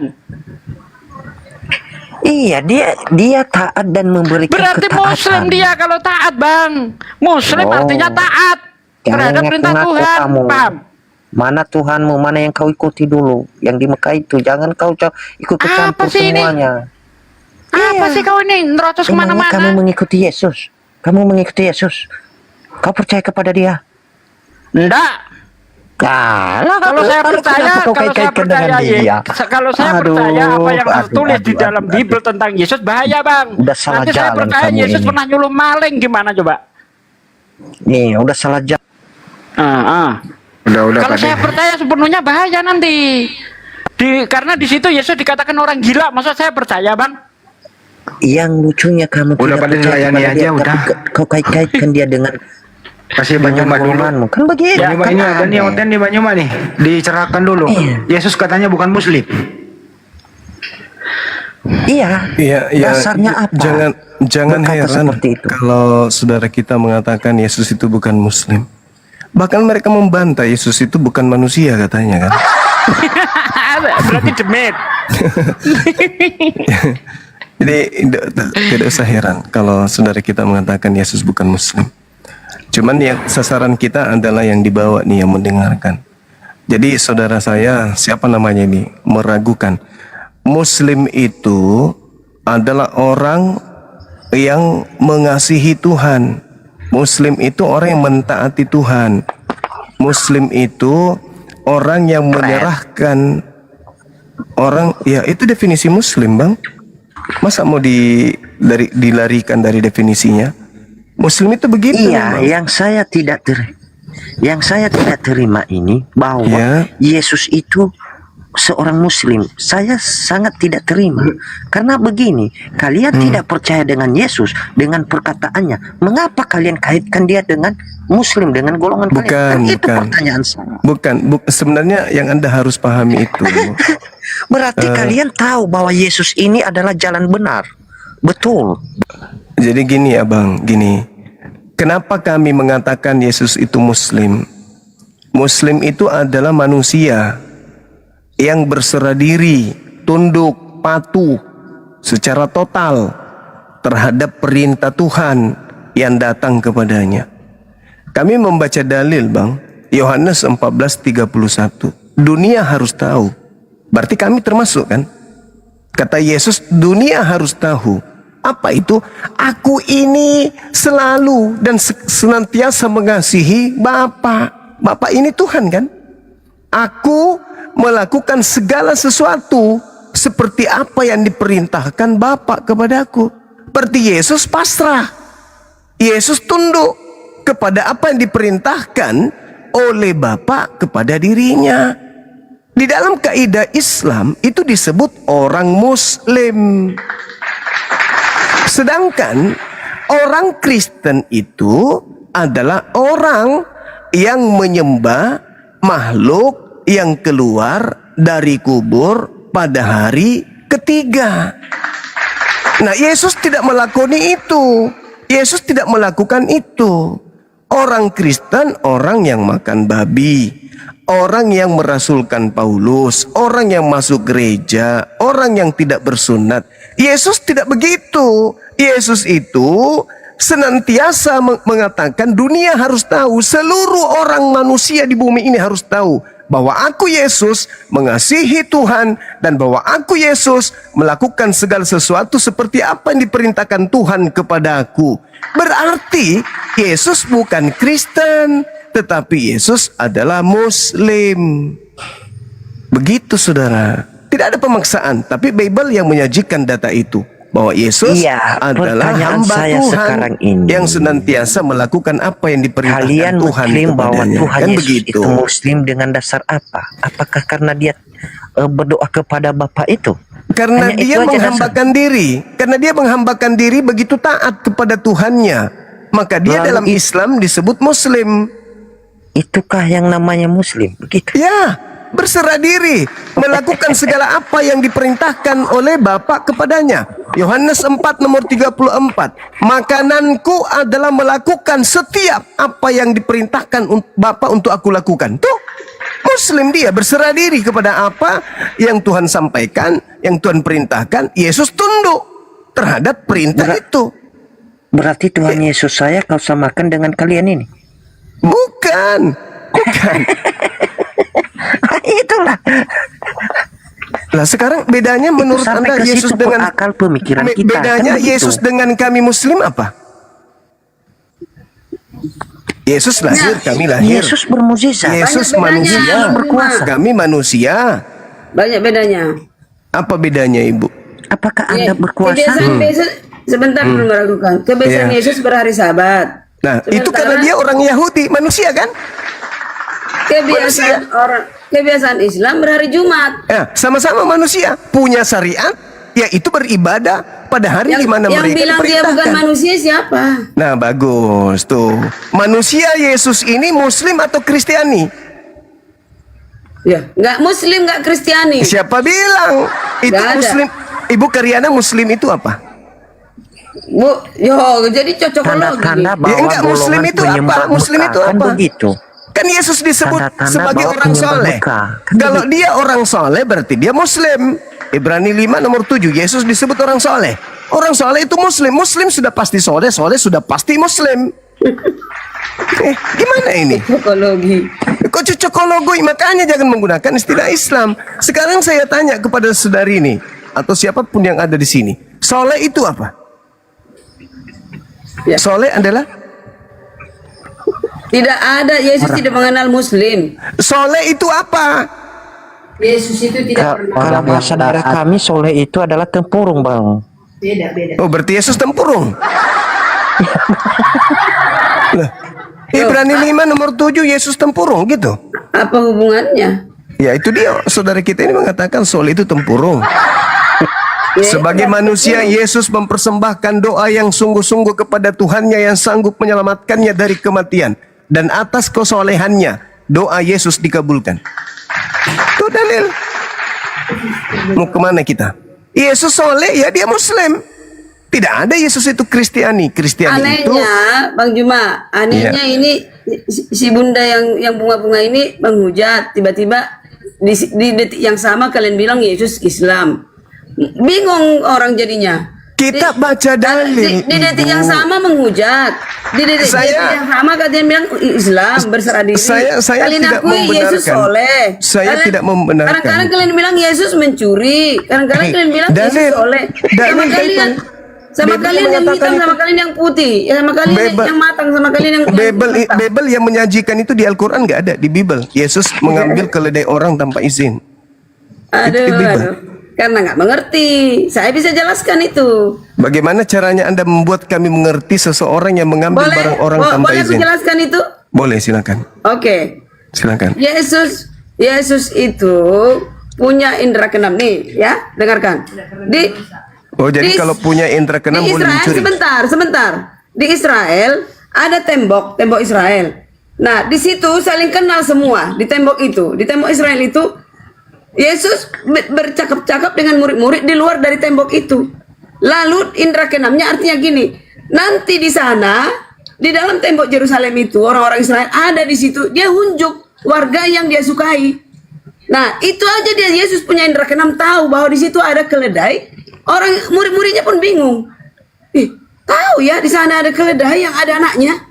Milik siapa? Milik orang yang soleh. Jadi kalau punya indera keenam boleh maling gitu ya? Dengarkan dulu, belum kubilang. Markus 5:30 kenapa dia Dengarkan bertanya dulu, siapa yang ya. menjamah jubahku kalau begitu? Jadi Yesus itu bukan mau pamer-pamer naik di burung Garuda atau di singa atau di apa, dia malah dia pilih keledai yang ada anaknya. Dia pilih warga yang soleh. Bukan itu poinnya. Mengambil barang orang tanpa izin itu apa namanya menurut ibu? Dia guru, dia Tuhan. Kan jadi kalau dia guru, dia Tuhan, dia boleh mencuri. Dia gitu. memberi 5.000 orang makan. Kan lucu kalau Tuhan mencuri kan aneh. Ya itu kan begini. persikalian kan saya udah jelaskan. Sekarang definisi mencuri saya itu. menjelaskan sebagai pemilik Bible yang menemani. Saya gurunya. Kalian mana gurunya? Saya gurunya. Buktinya nggak ngerti. Saya gurunya. Sekarang Buktinya kalau nggak mengerti. Sepanjang Anda sekolah, Ibu, kami Kristen semua mengerti. Mengambil barang orang tanpa izin itu apa namanya? Ya udahlah, kalau aku nih ya, aku jujur. Kalau Edis mengatakan lain-lain, itulah kalian bantah. Jadi bukan. Kalian bilang dia salah mengerti. Oh ini jelas-jelas kalian salah mengerti. Jadi bukan kami Gitu aja. menuduh Bible yang menyatakan itu. Buktinya nih aku tanya kakakku, aku tanya abangku mengerti, dia kalian nggak mengerti. Karena Bagaimana Anda memberikan pengertian kepada saya coba? Orang mengambil barang orang dan itu bukan mencuri. Coba. Tidak buat saya semua mengerti. Yesus ke kamar mandi diatur, nggak semua begitu. Nggak ada yang bahas Nggak kamar ada mandi, dijuliskan, Bu. lalu dipulangkanlah. Buat saya mengerti, bagaimana caranya saya paham mengambil barang orang tanpa izin yang punya. Itu bukan mencuri. Kalau ada keluargamu sakit, kusembuhkan, kamu pasti tunduk sama aku. Apa aku bilang pasti kamu mau. Ini kemana-mana bukan ya, nggak masuk ke pembahasan ini. Ya gitu. Yesus jelas-jelas di ayat itu Yesus memerintahkan mengambil keledai orang tanpa izin di situ. Apapun dibilang orang, itu jangankan keledai. Jangankan keledai, rumah pun ku kasih. Temanya itu sangat. Itu artinya. Itu artinya dituliskan di Alkitab. Jangankan keledai, apapun kau kasih untuk Tuhanku, untuk guruku, ya. Lah ini masalahnya Itu. punya orang. Ini Lah, nggak punya minta ibu ini sendiri. langsung main Kalau colong. punya ibu, Nggak ada minta di situ. Mana ada? Dia kan bilang sama murid-murid nanti di sana ada. Lalu kalau orangnya kemudian tanya- apa? kalau Dia orangnya tanya, meradukan sampaikan anak raja. Tuhan yang butuh katanya. Hosana anak raja, Hosana Hosana anak raja kan gitu. Gimana? Dia Gini aja Bu Karyana. Ini Kalau yang menurut punya Anda kalian itu merasa terhormat Bu Karyana, Bu Karyana. Mana Kalau menurut dalilnya? Anda itu tidak Terhormat lah. mencuri. Mana Coba dalilnya? tunjukkan Yesus memerintahkan Udahlah, izin kepada kalian yang punya, Pak. framing aja terus. Bagaimana supaya hancur? Aduh, nggak dengar dia bagaimana. Nih, Apa saja gini, dia. kalian ngumpulin gini loh, semakin kencang menghujat semakin banyak pahalanya itu bagi Loh, kok kalian. menghujat? Siapa yang Kok menghujat? menghujat orang datanya begitu? Loh, Kalau kalian bilang Yesus tadi Islam, sekarang orang soleh, sekarang pencuri. Bibel yang Bibel yang mengatakan itu. Bibel yang Kalian mengatakan nggak- Yesus menyuruh mengambil keledai orang Kalian tanpa nggak izin. konsekuen, standar Itu ganda. bukan kita yang menghujat, Bu. Bukan Suki, kami, Anda standar Bibelnya, ganda. Bibelnya, Kamu bilang Bibelnya. Yesus Muslim, kamu bilang Pengarangnya Yesus orang kebangetan, soleh, pengarang Bibel tadi kamu juga bilang Yesus kebangetan. mencuri. Gantian bicara dong. Pengarangnya yang Kok di-mute kebangetan. aku, kok di-mute? Pengarang kitab Anda yang kebangetan. Kalian bilang pengarang mencuri, sembarang. kalian bilang soleh, mana kalian mau dipegang? Bibel Anda yang mengatakan itu. Agang jangan naikkan aku ya kalau kayak gini ya. Bibel Anda yang mengatakan Bentar itu. lagi mau menghujat ini si bunga-bunga ini. Bibel Anda yang mengatakan itu. Aku berani ongkem ya. Kalau kalian di satu sisi kalian bilang Yesus itu Islam, sebentar kalian bilang Yesus itu mencuri. Mana standar ganda? Kalau soleh ya soleh. Yesusnya yang diceritakan oleh pengarang kitab Kalau Anda. soleh ya soleh, jangan bilang sebentar mencuri, sebentar Muslim. Mana sih? Kami tidak punya Nggak. kepentingan. Kalian Kami ini hanya, nggak konsekuen. kami hanya berdasarkan dalil. Apa Muslim itu? Muslim itu. Kadang-kadang memuji, kadang menghina. Udah hina-hina aja terus, biar kita berbeda. Ya udah gini aja Bu Karyana, coba Bu Karyana buktikan kepada kita bahwa Yesus memerintahkan izin terlebih dahulu kepada yang punya. Coba. Coba buktikan.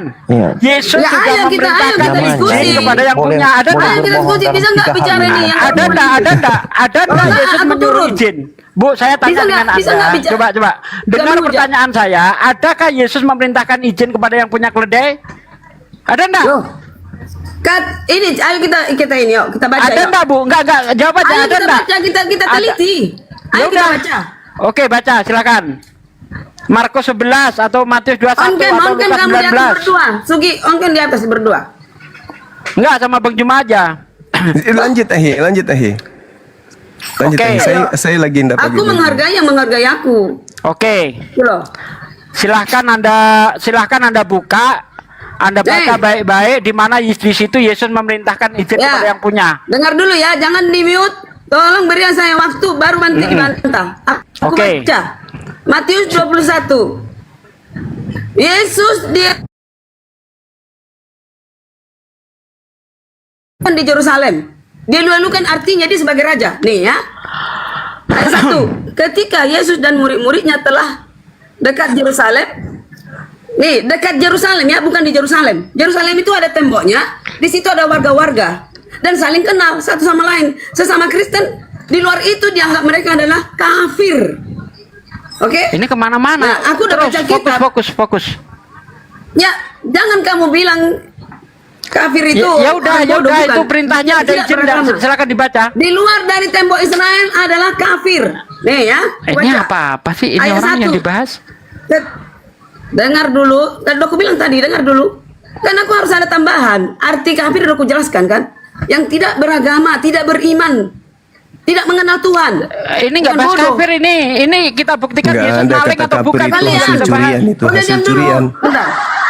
Kata Ini kafir yang di kita bahas Kristen itu Yesus nggak ada yang itu ambil pernah dari Aku baca. maling Al-Quran. atau tidak itu yang kita buktikan, Bu. Silakan, Bu. Aku baca diam dulu. Ketika Yesus dan murid-muridnya telah dekat Yerusalem, dekat dan tiba di Betfage yang terletak di Bukit Zaitun. Yesus menyuruh dua muridnya dengan pesan. Pesan Yesus, pergilah ke kampung di depanmu. Dan di situ kamu akan segera menemukan seekor keledai betina tertambak dan anaknya. Ini nggak indra keenam ini. Oke. Tertambat dan anaknya ada di dekatnya. Anak keledai itu ada di dekatnya. Oke. Lepaskanlah, dengar dulu, kan baca. lepaskanlah keledai itu. Kan Yesus perintah. Ini guru loh yang perintah. Nah, itu keledai siapa yang disuruh dilepaskan? Keledaimu. Hah? Yang orang di dalam Yerusalem.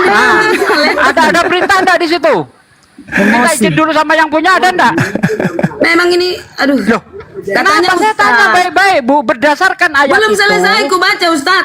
Saya hafal ayat itu, saya hafal. Ketika Yesus dan para Nggak usah, muridnya dia- sampai nggak. di Udah, Yerusalem, baca dulu, yaitu di baca dulu. Bethlehem, Yesus Baca memerintahkan dulu. 2 orang muridnya, pergilah kamu ke kampung di depanmu itu, kamu akan menemukan keledai muda tertambat. Tahu. Dan ada anaknya di situ. Jangankan keledai, Lepaskan, semua bawa kemari. Israel di situ Kalau miliknya. ada orang bertanya, katakan Tuhan sedang membutuhkan. Jangankan keledai, semua manusia di situ milik Tuhan.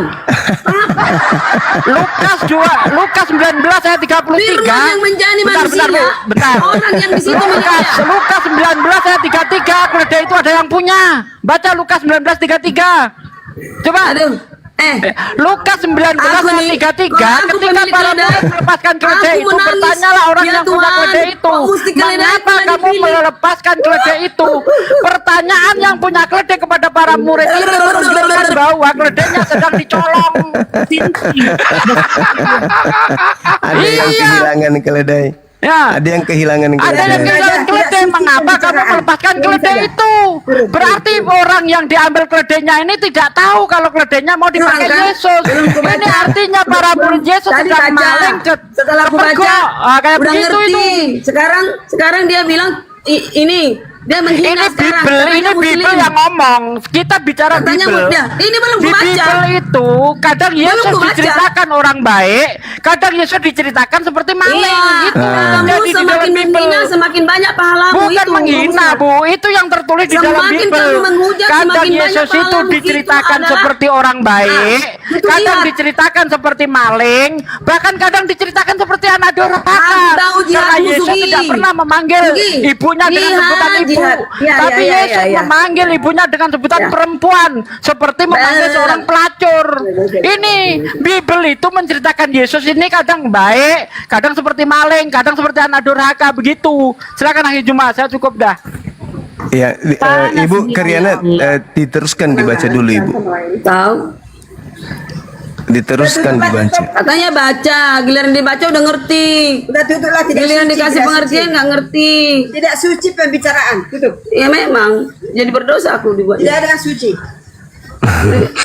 Ayo, dibaca. Bagaimana? Apakah izin dulu ke orangnya atau Rupanya tidak? senang berdebat. Ya, itu mau diskusi tadi, mau dijelaskan, nggak mau. Jujur, Bu. Baca, Anda udah nggak ngerti. jujur, saya tanya nggak mau jawab Anda. Saya tanya baik-baik, adakah Yesus memerintahkan untuk izin? Kalau tidak ada, berarti maling, karena keledai itu ada yang punya. Karena kamu nggak tahu ceritanya seperti apa. Yesus itu udah tersebar di mana-mana bahwa dia bisa membuat mujizat segala macam. Enggak ada hubungannya itu. Nggak ada hubungannya, nggak ada Kok hubungannya. nggak ada hubungannya? Saya. Nggak ada hubungannya. sangat Keledai itu terharu. ada yang punya tidak? Bu, Bu, keledai itu ada yang punya enggak? Saya Murid. tanya, keledai itu ada yang punya Sekarang enggak? ini, sekarang Bu, aku saya murid. tanya, keledai itu ada yang punya enggak? Ya dicuri, udah dicuri. Oke. Mantap. Nah, Ya udah, selesai. Gitu. Ya, tapi jangan kamu bilang Yesus Muslim ya, berarti Yesus Muslim pencuri. Dua-duanya Ya, sama. berarti dia Muslim yang melakukan sesuatu khilafan Hapus ini, gitu. Yesus seorang Muslim pencuri. Kalau begitu jangan disebut Yesus itu soleh. Ganti Ibrani 5 nomor 7, katakan Yesus pencuri. Gitu. Yesus Ganti dong. maling gitu ya. Lepaskan kata soleh di dalam Tadi Bible dibilang Anda. Yesus soleh. Ya, Anda yang melarang kami mengatakan dia Muslim. Tadi bilang Sekarang Muslim. tanya lembaga Bersujud. Bible Anda tahun Berdoa. depan dirubah lagi Ibrani 5 nomor 7, sebagai manusia Yesus memanjatkan doa yang sungguh-sungguh kepada Tuhannya dan Jangan dibilang sebagai pencuri kalau udah tahu pencuri begitu. keledai doanya dikabulkan. Kenapa judul konteksmu Yesus seorang Muslim? Di sisi lain juga Ya, kamu jelas bilang juga Yohanes Yesus 14 nomor pencuri. 31 kok dia Muslim. Ya, Jelas kok. enyahlah Saya sudah baca engkau. dalilnya tadi kok. Wahai Dia berserah yang diri berkata kepada dusta, seluruh perintah Tuhan. Iblislah bapamu jika kau berkata dusta. Memang bisa Karyadut, berdusta. gantian ngomongnya. Nyerocos mulu kau. Di Taman Getsemani, Yesus sujud dan berdoa. Udah mulai dia. Dasar bego. Dah buka judulnya. Yesus Nih, seorang ah. Muslim, memang betul itu. Saya Dia boleh sujud taruhan berserah dengan diri, orang-orang Bunda, ya. Kristen, siapapun itu, saya boleh taruhan, apapun taruhannya, membuktikan Yesus itu Muslim, bukan Kristen. Kalian Bunda. dah kafir bodoh. Ada dua kelompok manusia itu. Kalau bukan Muslim kafir. Nah, apakah Yesus kafir? Tidak, Yesus bukan kafir, Yesus Muslim. Dalilnya Iya, jelas muslim kok. berarti muslim pencuri. Ya itu Bible Anda yang memfitnah, bukan kami. Bible Anda kok. Lukas 19:28. Sekarang Yesus itu pencuri. Mana ada Yesus di Al-Quran? Nah iya, Bible Anda, makanya di Bible Anda yang mengatakan Yesus mencuri keledai. Bible Anda, Anda bukan kami. menyimpulkan yang salah. Tadi sudah dijelaskan, malah emosi. Yesus Ditanya tahu lu. ada keledai di sana. Bila mau aku baca nggak dibolehin. Sekarang Yesusnya ditanya lo muridnya, mengapa kamu melepaskan keledai itu? Ayo. Bang Juma, udah lepaskan itu kata-kata. Semakin kamu harus buka room berdakwah, harus jihad, nggak ada itu, nggak ada. Alhamdulillah Percayalah. sudah banyak yang meninggalkan Nggak ada, menyembah makhluk harus bela kuburan. agama, harus bela Tuhan, nggak ada. Tuhan yang bela kita, Tuhanku yang bela aku. Kalian fitnah Yesus, mau kalian bilang pencuri. Nah, Tuhan itu yang Bible membela saya, bukan saya harusnya yang membela. pengarang kitab Lukas ini mulutnya di blender. Nggak perlu Yesus karena dia dibela. sudah memfitnah Tuhan Anda. Yesus tidak perlu Penulis dibela. Bible Anda yang harus Tuhan di-blender yang bela mulutnya. saya. Kalian bela Tuhan. Moderator mute dia Beda. itu. Mulutnya itu besar kali. Beda kan? Beda. Yesusnya itu mengajak kemudian orang Yahudi untuk melakukan Saya apa? udah sendiri on cam. Saya nggak takut. Kenapa harus Karena saya takut tidak berani? pernah memfitnah. Mana Kristen di sini tadi turun kan? Gak ada yang berani. Bukan berani atau takut di sini. Lah itu. Bukan. Masalahnya bukan di situ. Kamu udah tebal muka. Gak ada malu sudah kau. Teman muka ini ada keluarga aku, ada kakakku. Kamu Dengar sudah kan? mengakui Tuhan mencuri, ya sudah. Itulah Iya, supaya ini Yesus seorang Muslim. Berarti Muslim pencuri. Apa? Coba datanya di mana Yesus Karisteng? Coba mana data di Bibelmu dia Karisteng? Ya iyalah, mengikuti Yesus. Kami Kristen mengikuti Ya, Yesus. Anda yang Kristen, tapi Yesus yang Muslim. Iya, jadi Seorang Muslim yang difitnah mencuri keledai, itu mungkin, cocoknya mungkin di situ. ya. Iya Ibu, iya. Maaf Bang Juma, kakakku Iya. nggak setuju. Tidak suci. Karena pembicaraan ini tidak suci. Nggak suci, nggak tidak alkitabiah. memuji Tuhan. Tidak memuji. Ya, nanti aku setelah tunggu aku di Medan nanti. Kalau di Medan aku teriak-teriak. Ini rumah kakakku nih, karena marah dia kalau nggak suci pembicaraan. Iya. Jadi jangan kalian bilang kalian pemakan babi. Kami lebih bersih dari kalian. Nggak makan lele, nggak makan ikan. Mau di-spill nggak? Kami vegetarian. Kalian makan Ya, lele, bagus. kalian makan daging babi. Sementara di mulut kalian ada ikan lele, ada siput. Kami nggak pernah seumur umur saya sejak lahir nggak pernah Yang makan siput dan diperintahkan lele. itu orang Yahudi, bukan Telur kami. bebek saya tidak pernah seumur umur makan. Ada perintah Tuhan nggak untuk orang Batak untuk melakukan itu? Nggak ada, Ibu. Nggak ada. Lucu kalian. Ya itu perintah untuk Emang Bani gampang Israel. menunjukkan itu. Itu perintah untuk Bani Israel. Yang nyamar menjadi Bani Israel itu apa namanya menurut Yesus? Sama Inggris. Serigala berbulu domba. Nih, ini menyuruh perintah ini. Itu untuk Bani Israel. Ini perintah. Baca semua, ha. Itu Bagaimana untuk Bani bertarak, bagaimana vegetarian. Israel. Itu untuk Bani Israel. Begitu. Saya Untuk aja Bani belum baca. Israel. Untuk Bani Israel, bukan untuk orang Indonesia kok.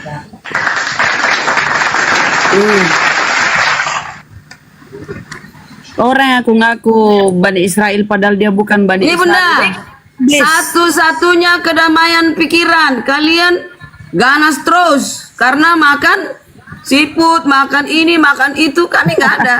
Tuh, makan ayam disuntik-suntik dimakanin. Kalian lah itu.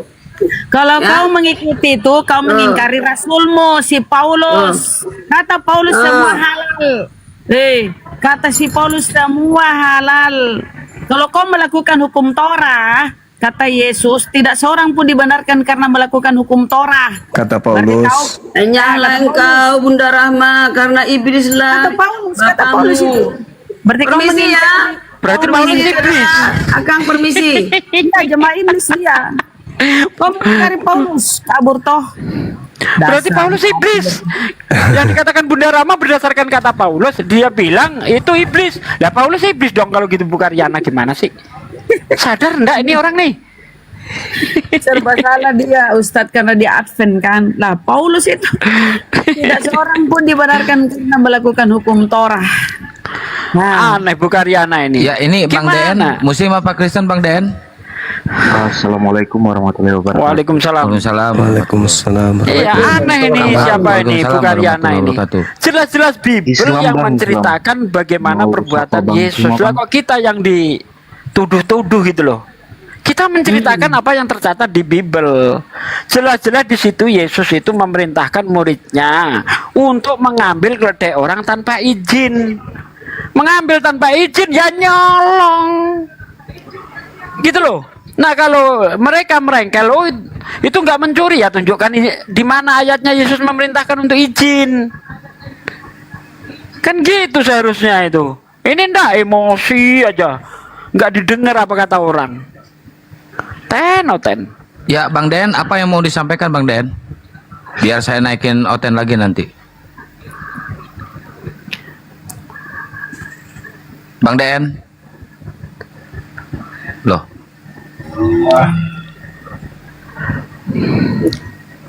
Rospika, salam, selamat malam Rospika.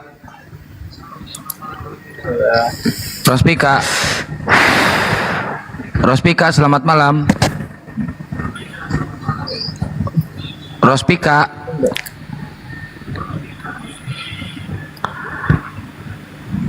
Pada kasus pencurian keledai ini, pengambilan keledai ini, kita fokus pada perintah Yesus saja. Pergilah kamu ke kampung di depanmu itu, kamu akan menemukan keledai muda tertambat yang belum pernah ditunggangi orang. Lepaskan bawa kemari. Ada izin nggak di situ? Ada indikasi untuk izin dulu ndak? Kalau ndak ya maling, mau apa ya? Mulutnya robek sampai telinga kata Bang Juma, tetap aja nggak bisa membuktikan itu bukan perbuatan maling, tetap aja itu maling. Kecuali Anda bisa menunjukkan ini loh buktinya Yesus menyuruh izin. Nah kalau benar Yesus menyuruh izin, maka kita compare dengan Lukas 19 ayat 33. Ketika para murid sedang melepaskan keledai itu, yang punya keledai bertanya, mengapa kau melepaskan keledai itu? Apakah pertanyaan ini menunjukkan orang yang sudah mengizinkan keledainya diambil, atau belum tahu menahu kalau keledainya mau diambil? Gampang kok kata Bang Baal, ya kan Bang Baal? Gampang kok. Bahasa Indonesia kok, apa susahnya? Iya, apa susahnya? Antara menstrea dan kejadiannya itu sinkron enggak? Kan gitu. Ternyata perintahnya tidak ada izin, ketika mengambil kepergok maling dia. Ditanya sama yang punya, mengapa kau melepaskan keledai itu? Coba itu buktikan aja loh. Udah ada izin selesai tuh. Kalau enggak ya mau muter kayak apa tetap aja nggak bisa membuktikan Yesus itu bukan maling. Kalau tetap nggak bisa membuktikan Yesus merintahkan izin, ya maling, mau seperti apapun tetap maling, udah. Nggak bisa itu, lari dari situ nggak bisa. Ini tema yang paling saya sukai dari dulu di zaman Facebook itu. Waduh. Oh, nonton kencang-kencang kalau ini. Aduh. Parah. Sampai lidahnya digituin ya, saking putus asanya, kesian. Ya, bagi mereka kan Yesus ini suci tanpa dosa. Kalau kita lihat seabrek dosanya itu. Bahkan iblis saja pernah ditipu oleh Yesus. Iblis yang kata Yesus Bapak segala dusta bisa ditipu oleh iblis, oleh Yesus. Di dalam Matius 10 ayat 4 itu. Matius 4 ayat 10 itu. Nyala iblis, sebab ada tertulis engkau harus menyembah Tuhan Allahmu dan hanya kepadanya saja engkau berbakti. Coba pendeta mana yang bisa menunjukkan iblis disuruh menyembah Tuhan? Mana? Kalau ndak ada, iblis pun ditipu sama Yesus. Coba tuh. Kata siapa Yesus suci? Sabrek dosanya itu. Muridnya ditipu juga. Lukas 24 ayat 46 ada tertulis demikian, Mesias harus menderita, mati dan bangkit pada hari ketiga. Mana ada tulisan kayak gitu? Nipu lagi. Justru saya tidak pernah menemukan di dalam Bible iblis menipu. Coba orang Kristen tunjukkan kepada saya di dalam Bible iblis menipu. Nggak ada, nggak ketemu. Bang Baal pernah ketemu iblis menipu di Bible? Wah, ini spesialis iblis tadi, tapi saya belum nemu itu, saya lagi cari-cari. Nggak ada. Justru di kitab Kejadian 3 itu ya, ketika kasus makan buah terlarang itu, yang nipu malah Tuhannya. Iblisnya nggak ada nipu di situ. Kata iblis, kamu tidak akan mati, melainkan matamu terbuka, kamu akan seperti Allah, akan seperti Tuhan, katanya. Benar semua yang dikatakan, bahkan dikonfirmasi oleh Tuhan itu sendiri di dalam Kejadian 3 ayat 21-22. Sesungguhnya manusia itu telah menjadi salah satu dari kita, tahu yang baik dan yang jahat. Maka jangan lagi tangannya dibiarkan untuk mengambil buah yang berisi tentang kehidupan yang kekal, supaya tidak hidup kekal. Nah, kata Tuhan, kamu akan mati pada saat hari memakannya. Hok, nggak ada. Ular akan makan debu, hok, nggak ada. Ini nipu dia, malah nipu. Tuhannya nipu, iblisnya bener di situ malah. Kan aneh.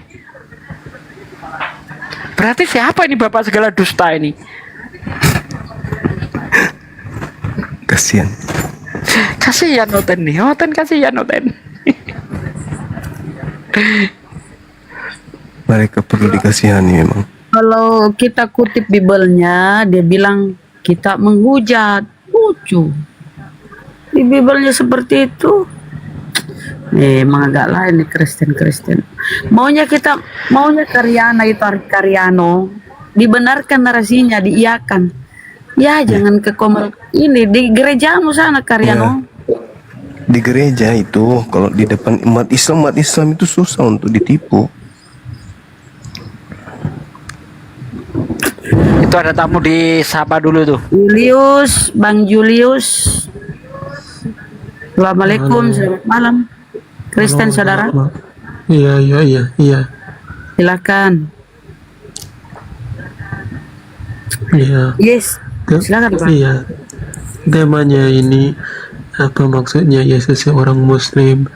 Iya, di mana kalian bisa mengatakan bahwa Yesus itu Muslim?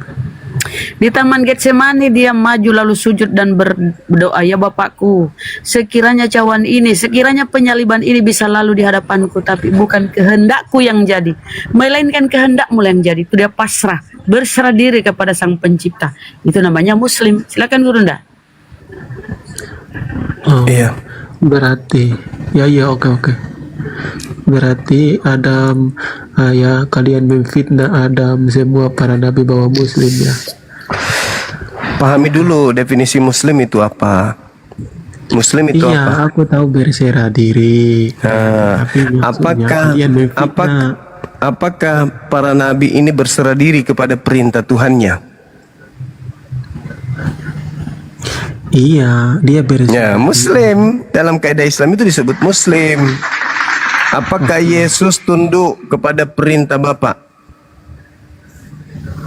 Ya, dia tunduk lah. Nah, itu Muslim. Dalam Islam itu disebut Muslim.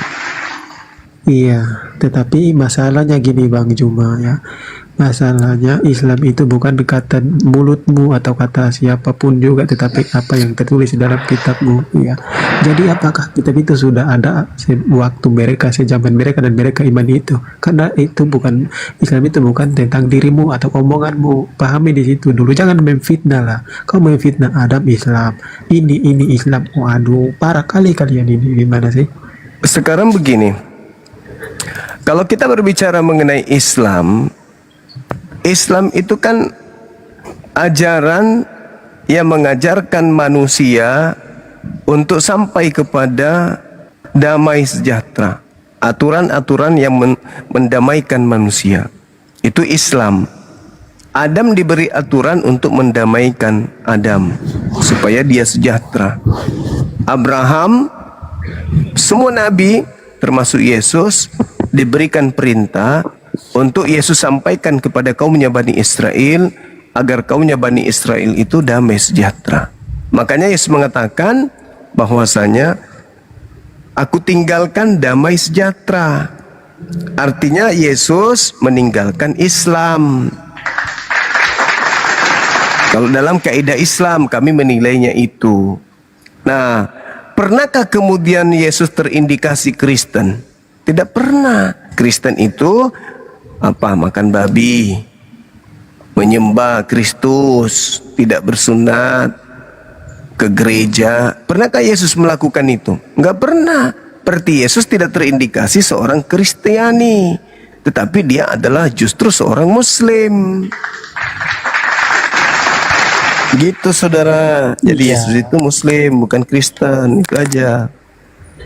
Gini bang, masalahnya saya itu tidak mempersalahkan itu bang, tetapi masalahnya gini ya, saya tidak mempersalahkan kaum memfitnah itu ya, kaum memfitnah Adam itu Islam, Yesus itu Islam, semua para nabi itu Islam, saya tidak mempersalahkan itu, tapi yang masalah saya mempersalahkan bahwa Islam itu atau Muslim itu bukan berbicara tentang apa yang kau katakan atau apa yang siapapun katakan, tetapi Islam itu berbicara tentang apa yang Nabimu katakan, tentang apa yang Al-Quran katakan. Jadi kalau kau mengklaim begitu, apakah waktu itu mereka mengimani kitab Quran? Itu harusnya berpikir begitu ya, jangan balik-balik lah, kan gitu. Di dalam kitabnya orang Yahudi, Islam itu sudah diajarkan, damai sejahtera itu sudah diajarkan. Yesus mengajarkan damai sejahtera, enggak mengajarkan agama Kristen, tapi ajaran damai sejahtera yang Yesus ajarkan. Damai sejahtera dalam Islam itu, dalam agama kami itu disebut Islam, itu damai sejahtera. Begitu saudara. Jadi Yesus itu tidak pernah mengajarkan Kristen, Yesus mengajarkan Islam. Makanya dia Muslim, karena dia adalah orang yang taat kepada perintah Tuhan. Tadi di awal saya sudah membacakan dalil Yohanes 4 nomor 34, Yohanes 14 nomor 31. Yesus itu adalah manusia yang mengasihi Tuhan, yang melakukan segala apa yang Tuhan perintahkan kepadanya.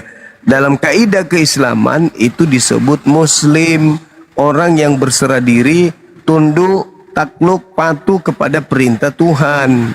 Yesus melakukan itu enggak? Berarti dia adalah Muslim. Sedangkan Kristen bukan, sebaliknya. Kebalikan dari Muslim itu kafir. Yesus sunat, Kristen sebaliknya tidak sunat. Yesus sabat, Kristen sebaliknya minggu. Yesus satu Tuhan, sebaliknya Kristen tiga Tuhan. Yesus tidak makan babi, sebaliknya Kristen itu makan babi. Yesus menghambakan diri, sebaliknya Kristen menghambakan diri kepada Yesus. Jadi Yesusnya Muslim, yang mengaku pengikut justru kafir. Begitu kawan. Muslim kebalikannya kafir. Kafir itu ingkar, Muslim itu taat. Gitu. Kan tadi saya udah bilang Bang Juma ya, saya tidak mempersalahkan kau mengklaim kau memfitnah mereka semua ada. Tidak mempersalahkan, tapi kau mengatakan saya memfitnah. Iya, Aneh. makanya gini. Coba dengar kita gantian ngomong ya. Sekarang Yesus itu disebut dalam kitab saudara soleh atau tidak? Ya, soleh. Ya Muslim. Iya, oke. Maksudnya ya udah. Udah selesai. Iya. Di sini hujan deras dan suara Anda makin kecil, kawan. Silakan Iya. diambil alih sementara. Iya. Jadi gini ya, Bang ya. Berarti pada zaman Adam itu udah ada ya, udah ada Al-Qur'an ya. Makanya udah di dalamnya udah mengklaim bahwa Muslim itu adalah orang yang berserah diri, maka orang yang berserah diri itu adalah ya Islam ya. Gitu. Jangan mengklaim, jangan memfitnah lah. Aduh, gimana sih kalian ini? Tunjukkan aja kalau Yesus Kristen. Lanjut Pak deh. Gimana? Tunjukkan aja kalau Yesus Kristen, kalau punya argumenmu apa sehingga Yesus itu Kristen. Kalau kami bisa mengatakan Yesus itu Muslim. Dia pasrah berserah diri kepada Tuhannya. Aku nggak bisa berbuat apa-apa dari diriku sendiri. Apa yang diperintahkan oleh Bapak itu yang aku lakukan. Dia diperintah. Itu dia soleh. Karena kesolehannya doanya didengarkan gitu Bang. Tapi secara Kristen dia nggak ada. Aku tengok Yesus itu hidupnya secara Kristen ya. Dia nggak ke gereja. Dia bersunat. Dia nggak makan babi. Kristen itu kan secara kehidupan itu ya mengikuti ajaran Paulus. Jadi kalau kau bantah Yesus itu Muslim berserah diri ya, mana dia secara keyakinanmu bahwa dia adalah Kristen? Silakan Bang. Gampang kok. Bang Baal silakan Bang Handi. Itu Gus Miftah dulu, masuk Gus Miftah. Atau Gus Miftah yang silakan. lain juga nggak apa-apa dulu. Silakan Kang Baal kalau mau masuk silakan. Ih, disuruh nyuruh lagi. Lanjut. Nah, coba gini dulu. Nah, kita gantian ngomong ya. Gini maksudnya saya itu tidak mempersalahkan ya. Tetapi boleh kalian mengklaim. Tetapi kalau begitu berarti kesimpulannya adalah ya kitab kalian itu adalah sudah ada sejak zaman Adam ya. Makanya dia mencatat bahwa Ini orang juga lagi yang ramai. berserah diri itu adalah orang yang Islam gitu. Ya kalau kau nolak dia Muslim, kabur, nggak mampu kawan, nggak bisa dia tunjukkan Yesus Kristen. Yesus hidup secara Kristen nggak ada.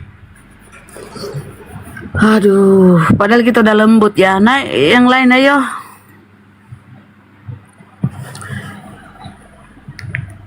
Ayo naik yang lain. Ya pastilah mereka mereka sakit hati ya. Judulnya ini Akang Yesus Muslim. Ayo teman-teman. Kalau judul ini nggak usah pakai tanda tanya lagi. Emang Yesus itu Muslim. Benar-benar. Kalau Iya, pakai ya, judul benar. ini kejang-kejang mereka semuanya, kejang-kejang. Nggak terima Tuhannya dibilang orang Muslim. Sampai Karyana segitunya mulut lidahnya. Ya Allah. Yang naik yang Kristen dulu ya teman-teman, karena narasumber udah full di atas, yang Muslim jadi di bawah dulu. 2 slot untuk Kristen ya. Mohon maaf ya, nanti gantian kalau mau ini ya.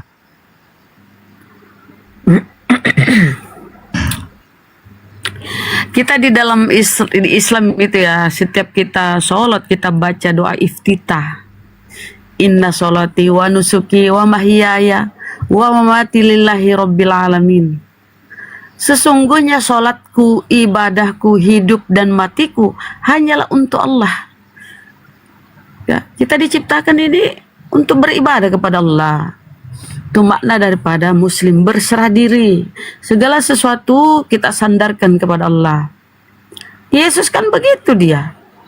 Karena ketaatannya, kesolehannya, ketakwaannya, doanya didengarkan. Apa yang diperintahkan oleh Bapak itu yang dilakukan. Dia bertakwa ya.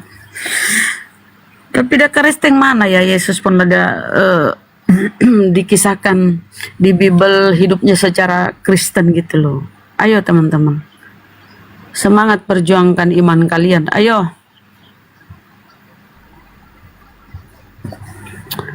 Kalau Karyana tadi aduh ya Allah, gara-gara keledai ya, kan data begitu.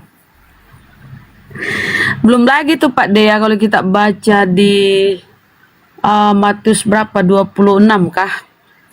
Kata Yesus, di antara yang hadir di sini ada yang tidak akan mati sebelum melihat Anak Manusia datang kembali. Coba, itu kan bohong lagi Yesus. Ada yang masih hidup yang sejaman dengan Yesus. Ada Bang Baal, kan udah nggak ada tuh. Nah, itulah teman-teman ya kalau kita berbicara ini ya, itu penulis ya. Kalau kita sebagai seorang Islam ya, semua nabi itu maksum ya, terjaga dari dosa. Tapi ini kan di Bible diceritain gitu, macam-macam tuduhannya kepada mamahnya pun dipanggil, hai perempuan, aku tidak punya ibu. Kadang mengingkari mamanya, menyangkal mamanya. Kan dosa itu, durhaka. Siapa ibuku? Ketika murid berkata, guru, ada ibumu di luar dan saudaramu mencari kamu. Siapa ibuku? Nah kan, mengingkari, kan durhaka. Kalau Bunda Rama punya anak kayak gitu lo apain, Bu? Ya kecewa lah, nangis lah, sedih lah Ustadz.